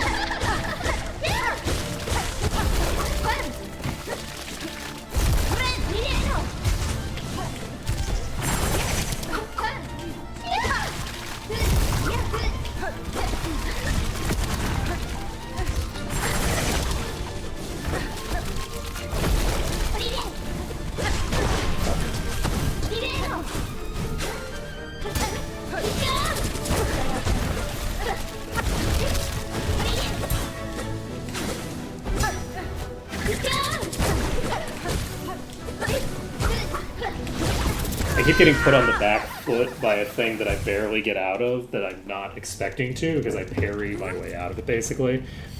And then getting hit by a thing that I could have easily dodged, right? That's like, oh, I'm in a bad situation, and then I'm in a fine situation. It's when I'm in the fine situation that I take the hit. Whew.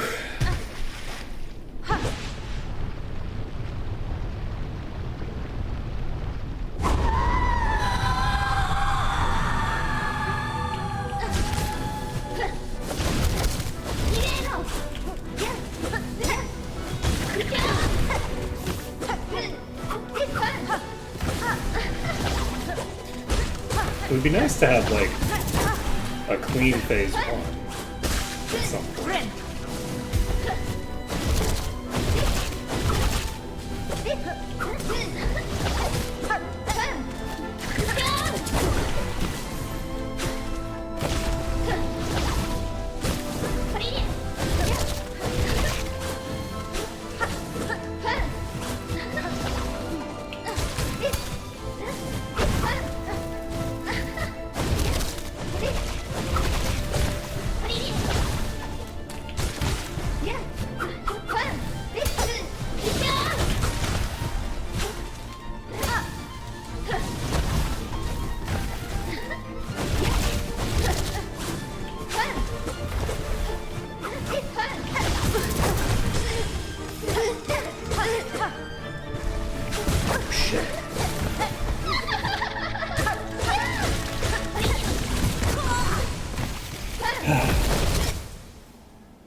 Series of incredibly bad plays.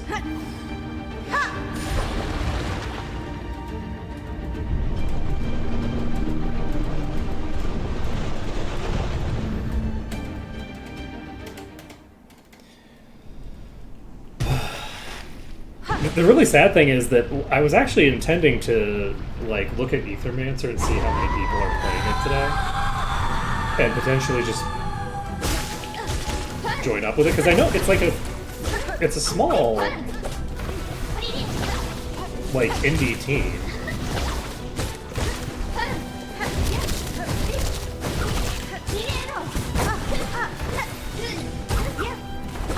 But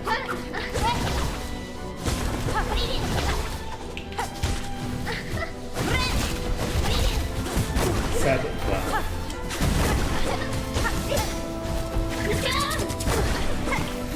I'm just gonna make every incorrect play, just every incorrect call in a sequence of incorrect calls.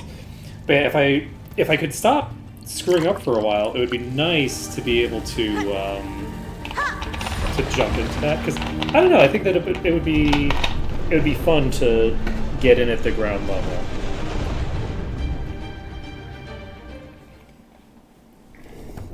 If there's a huge amount of people streaming it right now, then probably not worth bothering with. But it might be fun to get into that. Like, see, that's not the thing I'm supposed to do at the start.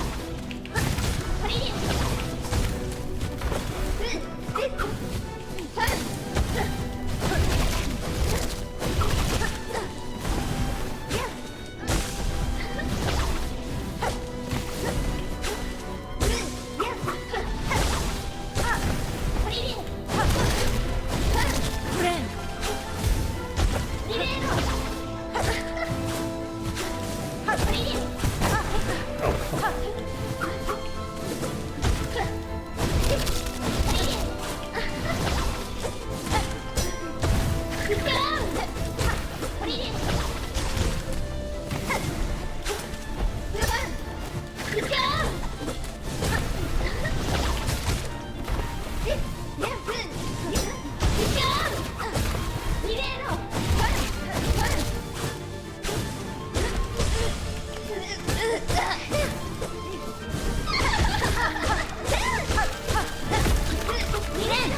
I got so lucky there.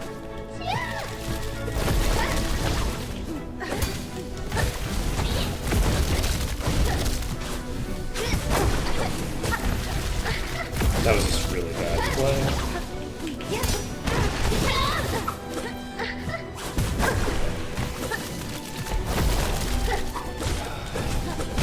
Oh my god.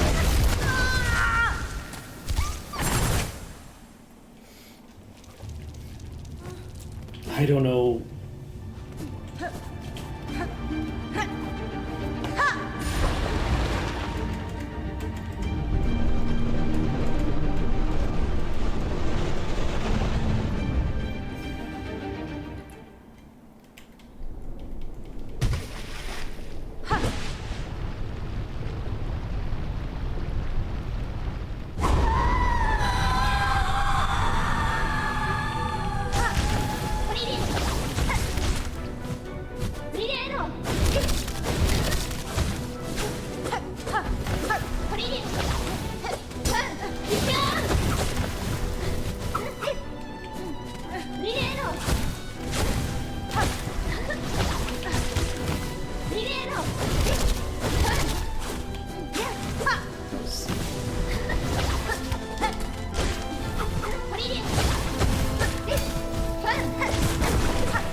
Phase 2.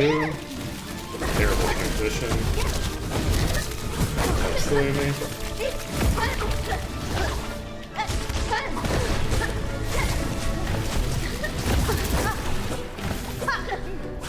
Okay.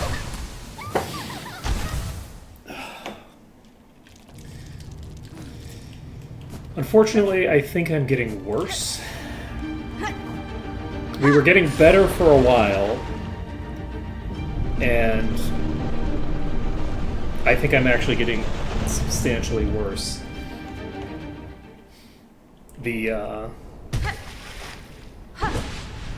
I'm not as bad as I was when I started. Like, I'm not back to 0. But the skill trajectory is definitely not going the right direction.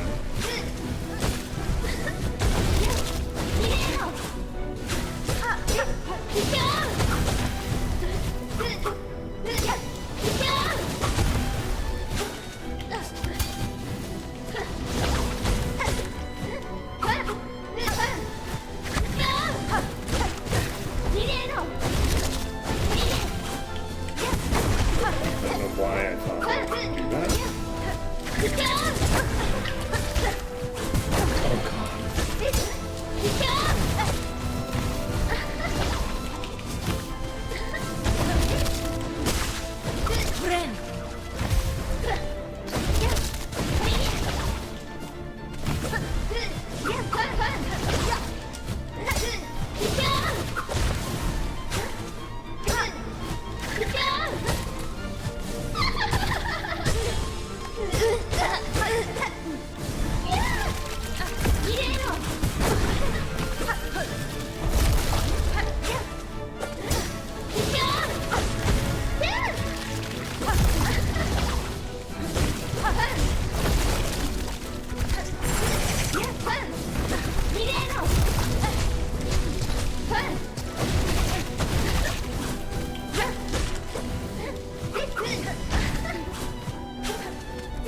Yeah!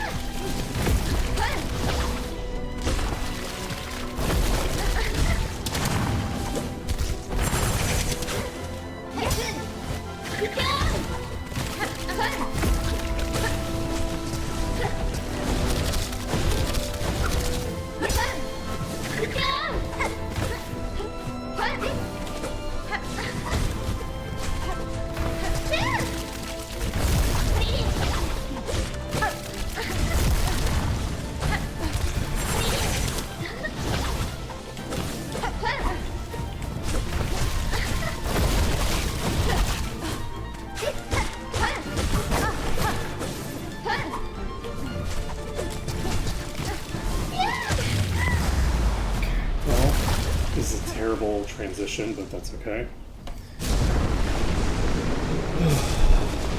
We're at least getting to phase 3.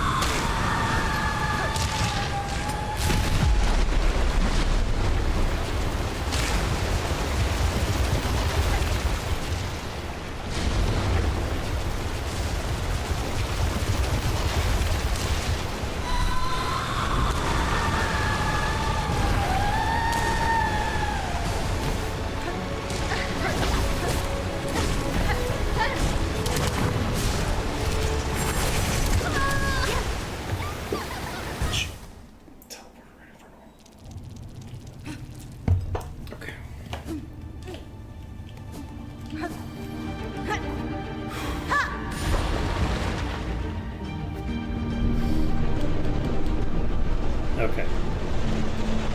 I think I know what it was about my successful attempts that were successful. Or not successful, but the attempts that were better. I'm not controlling my movement very well. I'm doing a lot of like random dashes and things like that I don't need.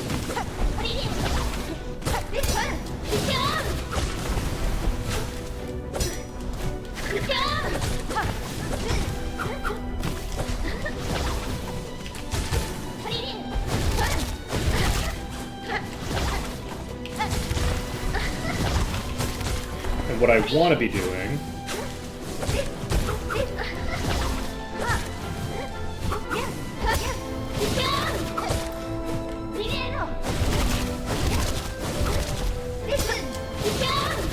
is keeping her in one position as much as possible.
But yes, this is definitely going to work out better for me. If I'm roaming all over the map, I'm legitimately making my life harder than it needs to be. I'm basically always far away from her. I'm not doing the damage that I need to be doing. So the appropriate spacing for all these attacks is to be trying to get around the hitbox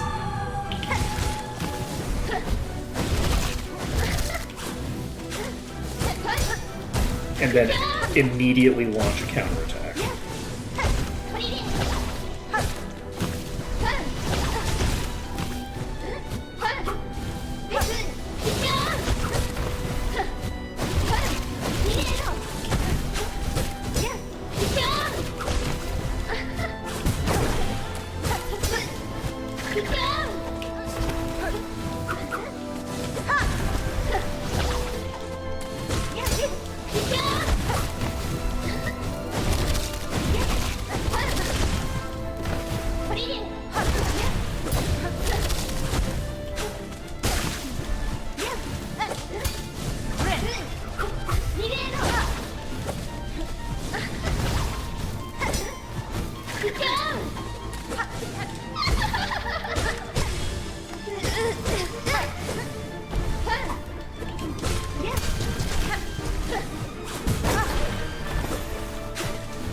phase 3? Phase 3 is the same as phase 2, except for the addition of a single attack. And I want to be in the middle of the room so that when she does the tide attack, I'm not caught out.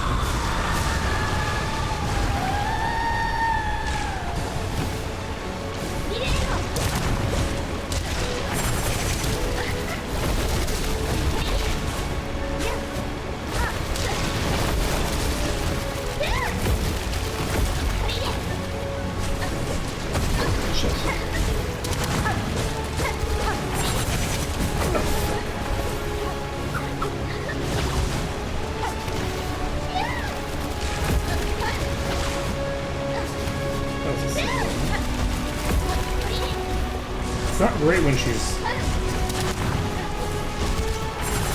the one that's maintaining the distance, you know?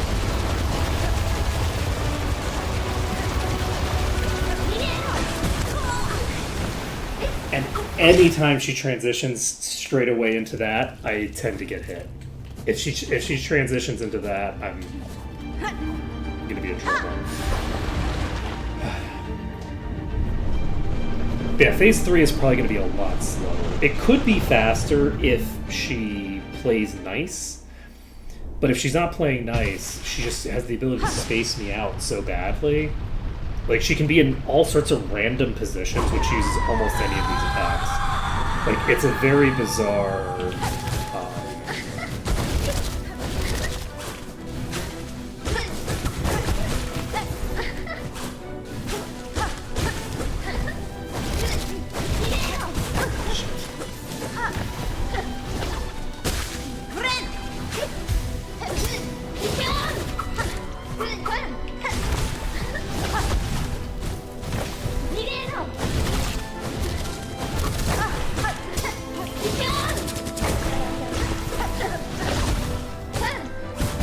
Oh, I'm completely dead.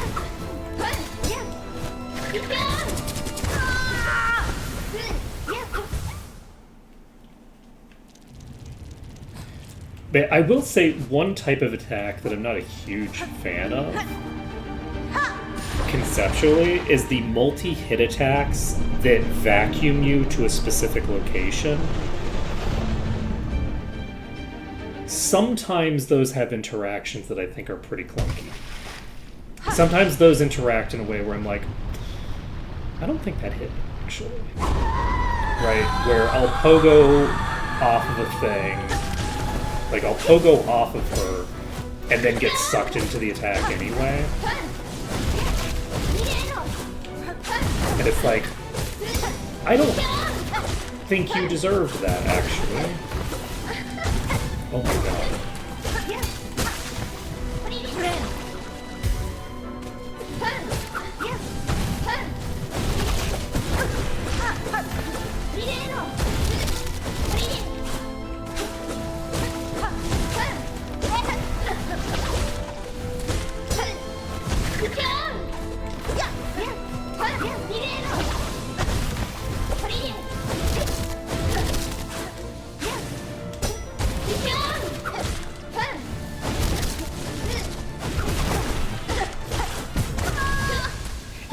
And I think almost every single time she ever uses that attack out of neutral, I just get hit. I'm so bad at dealing with that attack that that attack does just kill me every time she uses it out of neutral.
Okay, we only got hit by...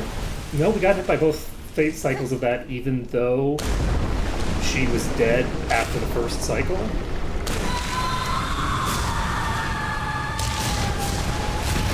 That's actually horseshit. She died in the middle of that attack, and it still hit me for 2 damage. So it's like, the second hit of that is completely unavoidable.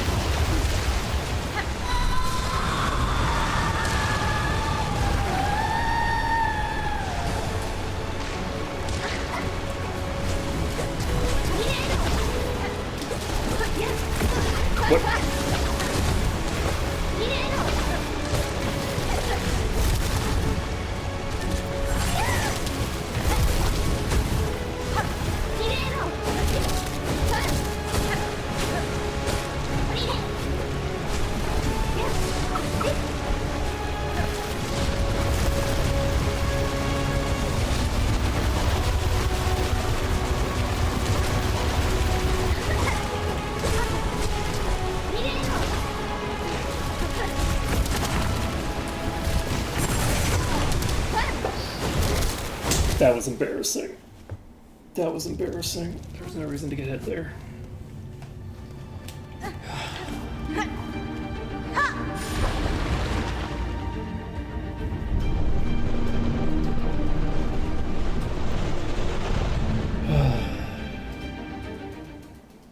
I really do wonder if there's a thing that would allow me to protect my my mana bar. If I could protect my mana bar from being blown up by her, I could kill her so easily. She's hitting me for like...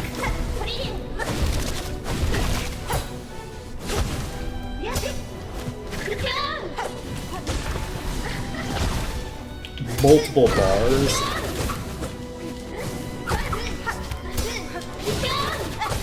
Every time I get hit.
I think it might be a good idea for me to mix it up with something else. If I could find a thing that gives me void resistance, that would, like, not resistance to void damage,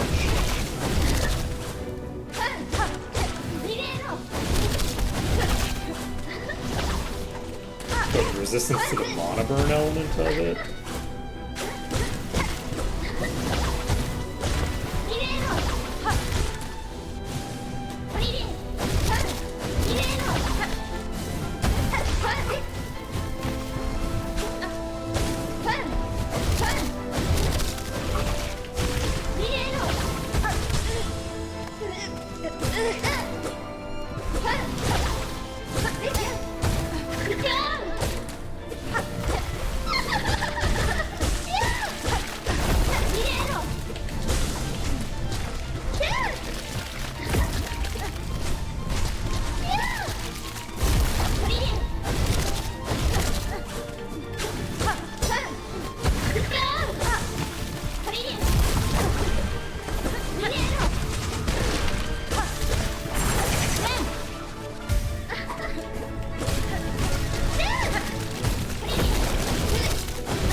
Phase 3,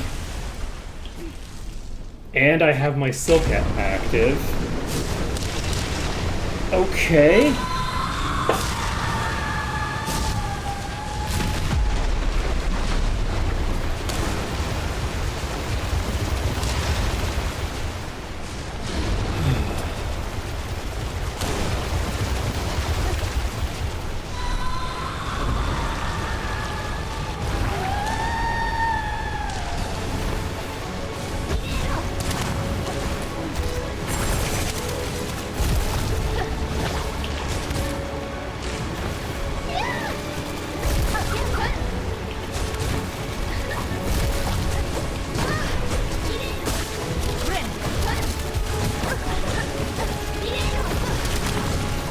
How did I get hit by that?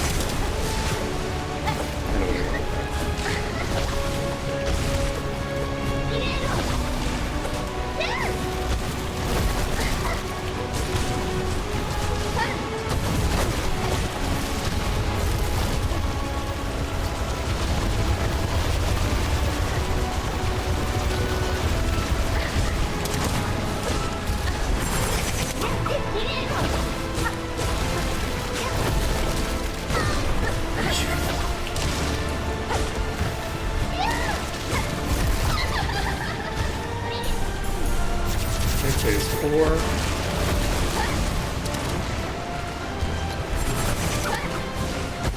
We haven't been to phase 4 in a while.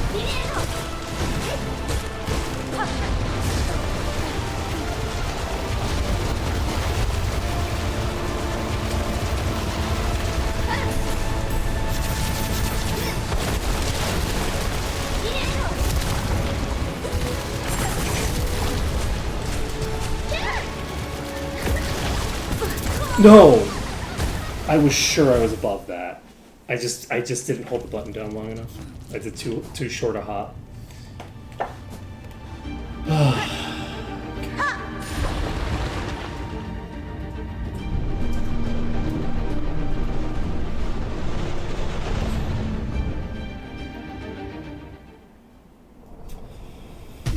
I don't know how much HP she has after phase 4 triggers. I don't think that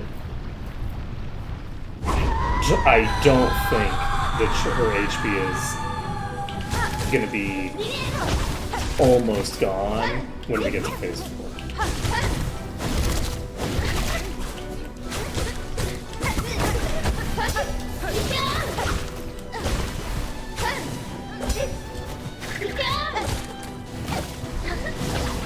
I think she's gonna have at least like another 15 hits in her.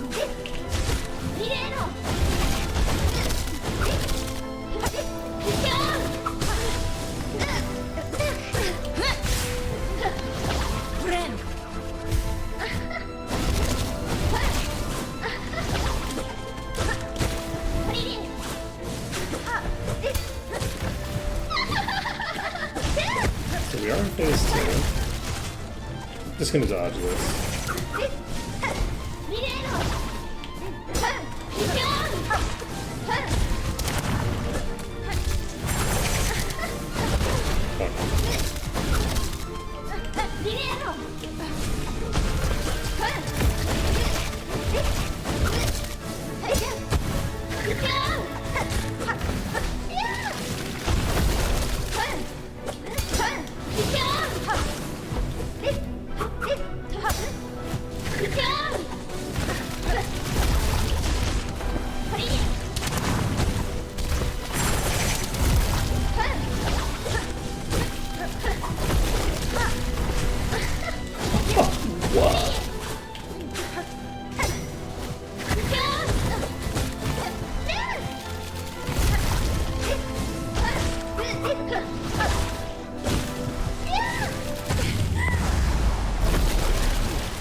Okay, phase 3. Pretty strong position in phase 3.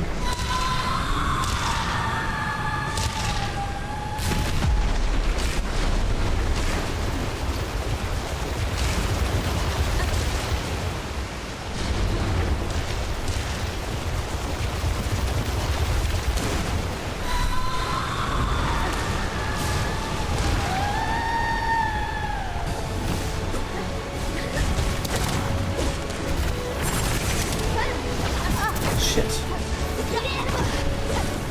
I don't know how I got so violently here. I'm just one thing that I will say about this phase of this boss is that there's a little bit too much obfuscation of the boss. Like, she was behind that waterfall there, which is a permanent effect. Like, that waterfall is permanently there. I don't know how I feel about the boss being, like, spawning invisibly in a permanent effect, right? Like, if she's spawning inside one of the attacks that she spawns, I don't hate that, right?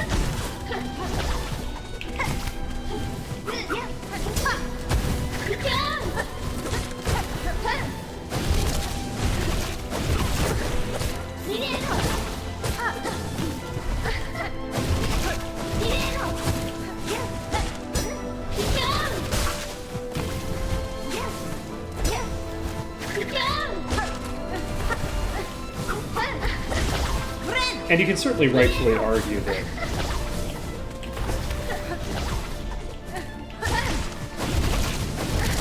maybe I need to just not be near the edges, like, at all. Like, I don't need the edges to deal with any of her attacks in particular, outside of the one that removes her from the field completely.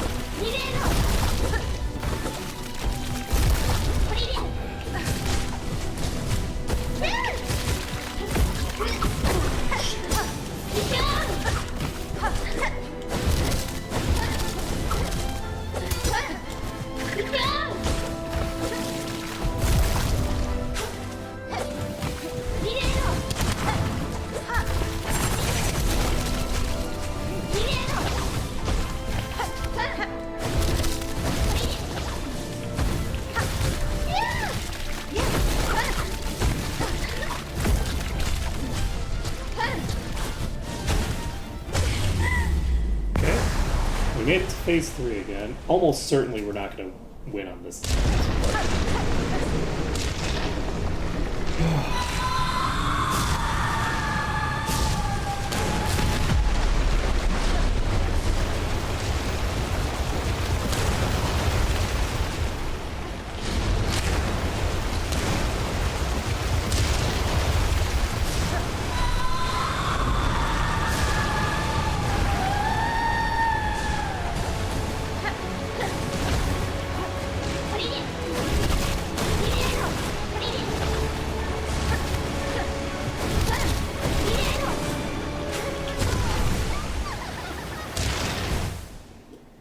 too close. That was a throw right there. That's like the living embodiment of throwing. I am not done. And it is almost noon. Am I gonna get this on this? I don't know if I'm gonna get this today. With the way I'm playing, there's no guarantee.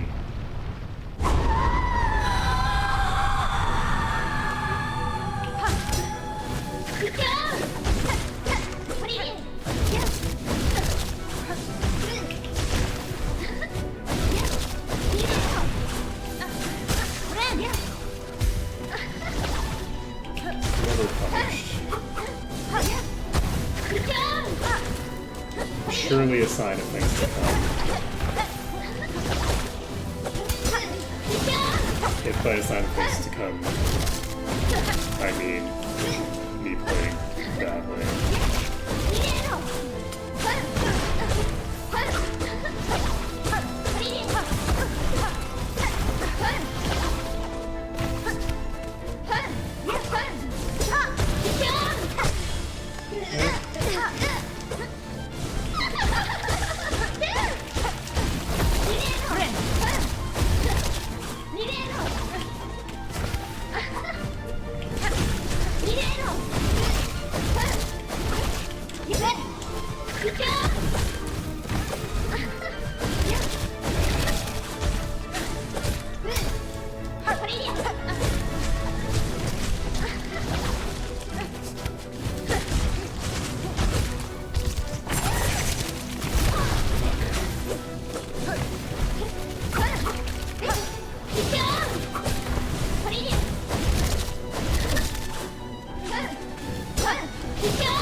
Phase 3 again.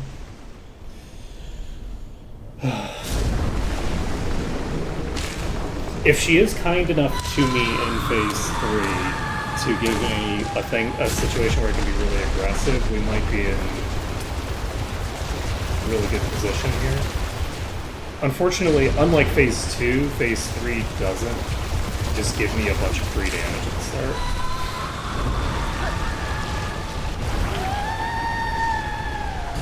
She does.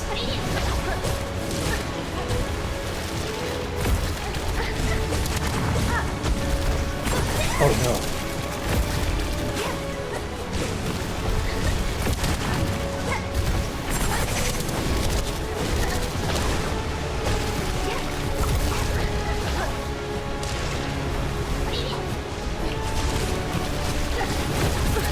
Shit. I didn't notice her coming up behind me.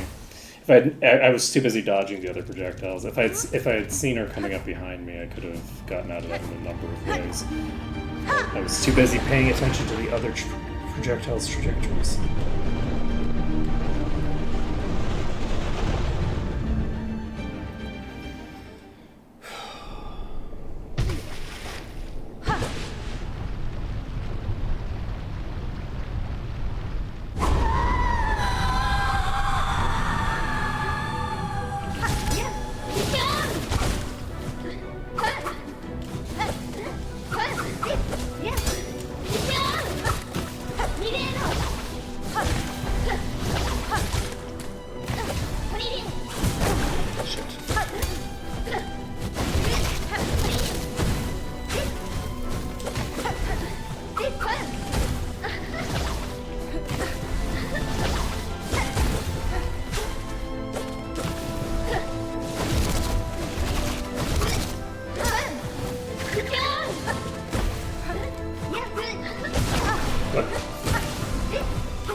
Okay. Have a phase 3 for a treat. We have a lot of resources available, too.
Didn't see the tentacle through the fucking...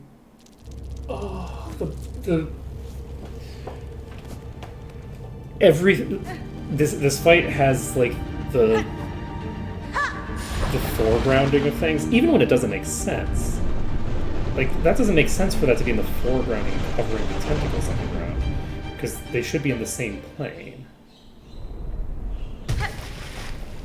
Though, I guess it would just... It covers it up either way, just by virtue of the fact that it's all the same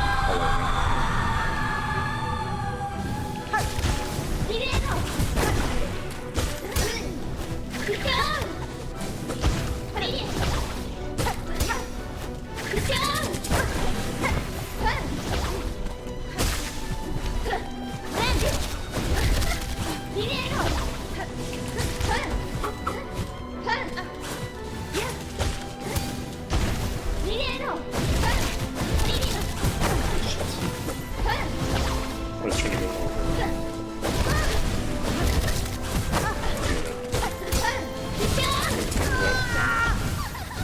Let's see.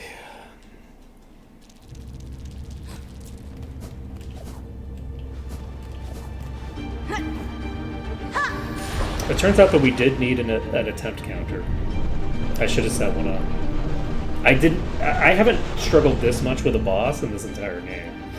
So I wasn't really expecting this level of failure.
I think one of the things that's interesting about Hornet's movement compared to the Knight is just how punishable all of your attacks are.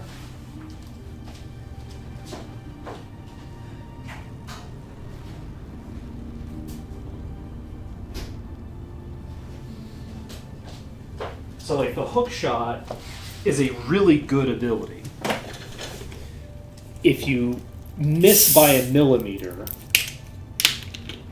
you're in a completely different position than you otherwise would be.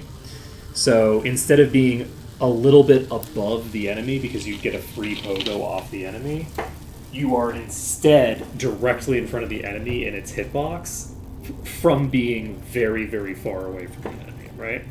So like the pogo itself has a lot of when you do a pogo in this, you are deeply investing into that pogo, right? Like you cannot casually pogo in this. It's not like, oh, okay, well, I have to be a tiny bit closer than I would have to be in order to attack normally. It's, oh, you have to, like, you have to want it.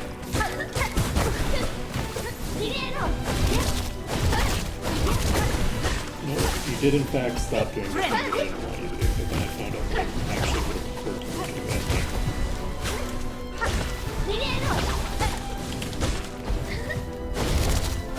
This is what we in the business call malicious compliance.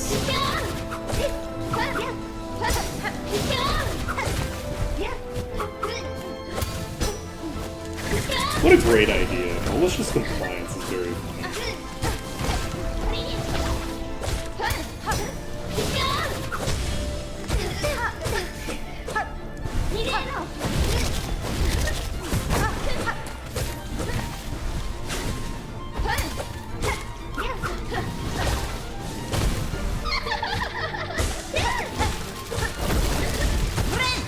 I also feel like malicious compliance is a very modern phenomenon.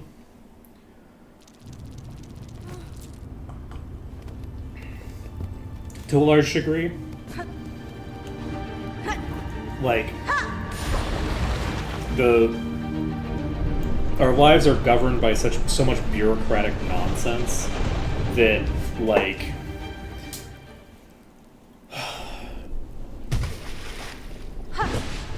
everyone's just kind of getting strangled by it. And so, like, if you're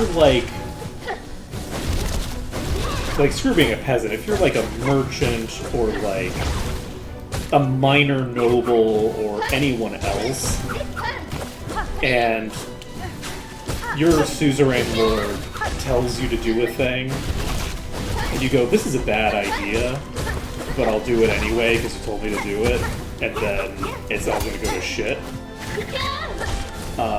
Because I followed what you told me to do.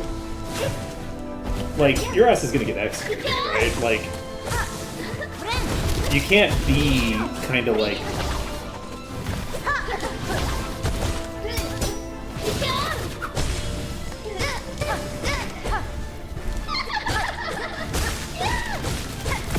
that particular style of petty.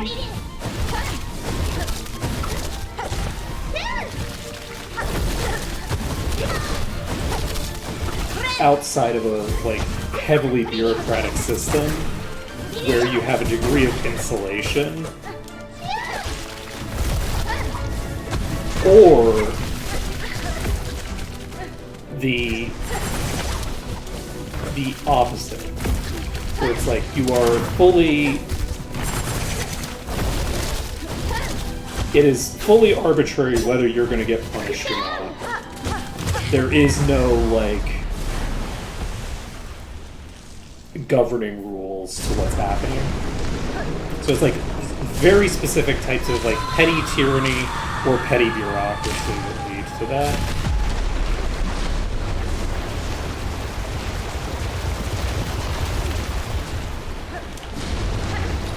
But the emphasis is on petty, where like a system has to be very petty for malicious compliance to exist.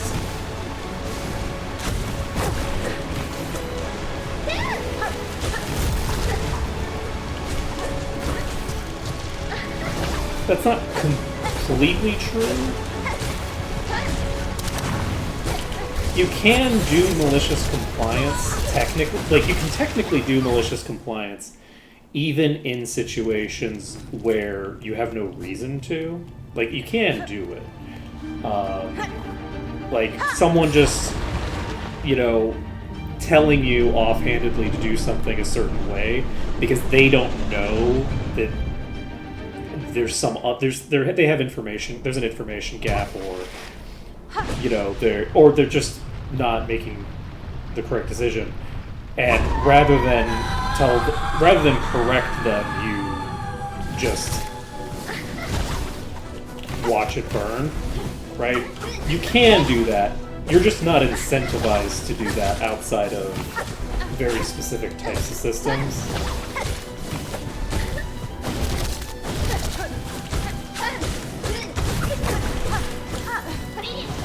Like, you're not materially or socially incentivized toward that kind of behavior unless something's gone very wrong.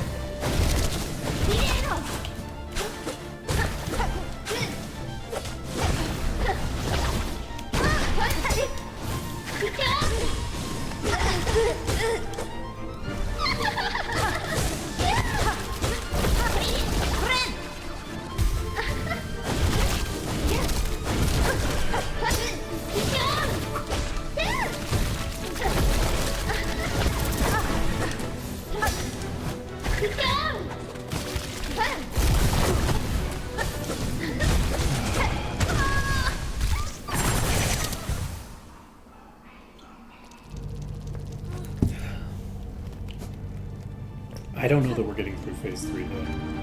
I think I might need to wait for my muscle memory to seep in.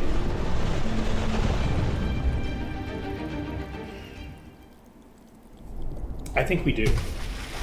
This is our last attempt because I want to basically just let my muscle memory seep in. We've had like 3 hours of attempts, and I'm now distractible and impatient.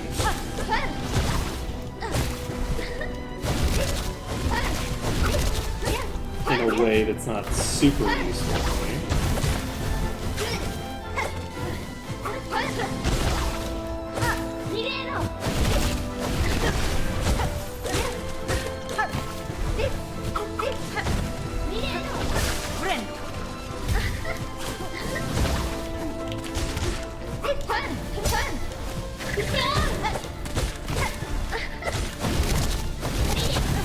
Like, it's noteworthy that our best attempt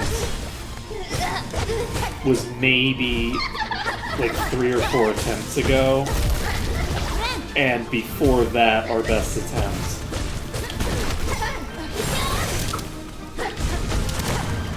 was like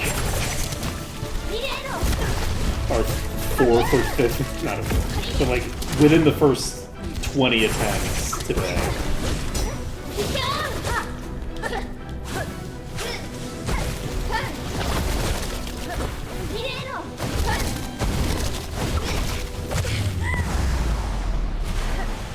If I can get to phase 3 with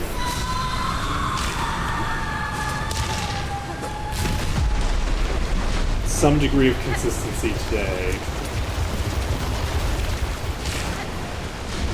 I'm going to have to assume that tomorrow I can get it done within that.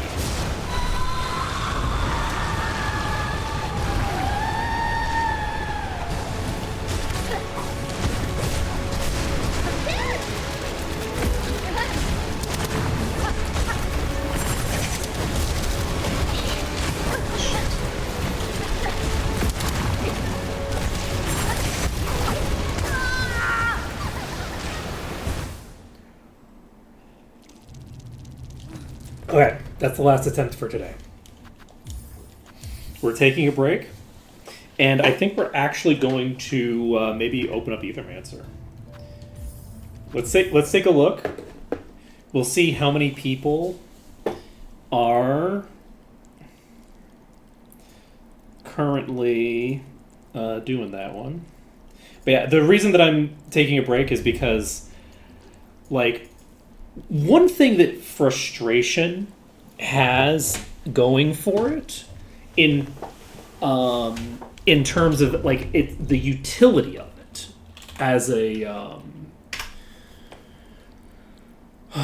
human being is that one of the ways that your brain works is muscle memory takes time to develop. By which I mean you literally need to sleep on it to get muscle memory to do everything that you want it to do. You can get improvement, you can improve over time. At a certain point, you're going to start getting worse until you take a rest. And by a rest, I mean a sleep. You have to sleep. I'm basically just checking on Twitch to see if... Okay. Let's look for this. Apparently, Ludwig is currently streaming this. And... There's only like a few people streaming this. I think I'm going to stream this for the last hour of stream because I think that would be fun. So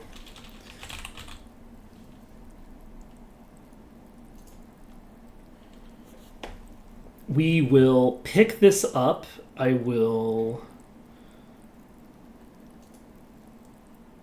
add you to my cart.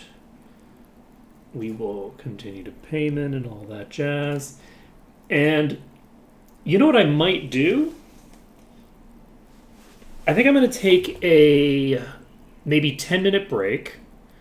I'm going to go to the bathroom, maybe nibble on something, do stuff like that in between streams, and then I will restart stream when this is downloaded and I am ready, and I'll maybe do another 2 hours of stream to make up for the fact that we didn't clear Silksong today. I think that seems like a reasonable thing to do. So we'll go until like 2, maybe 2:30, because I feel like the house situation's in a pretty good place right now. I got a lot done yesterday. So I'll be right back. We'll be back in, maybe somewhere between like 3 and 15 minutes.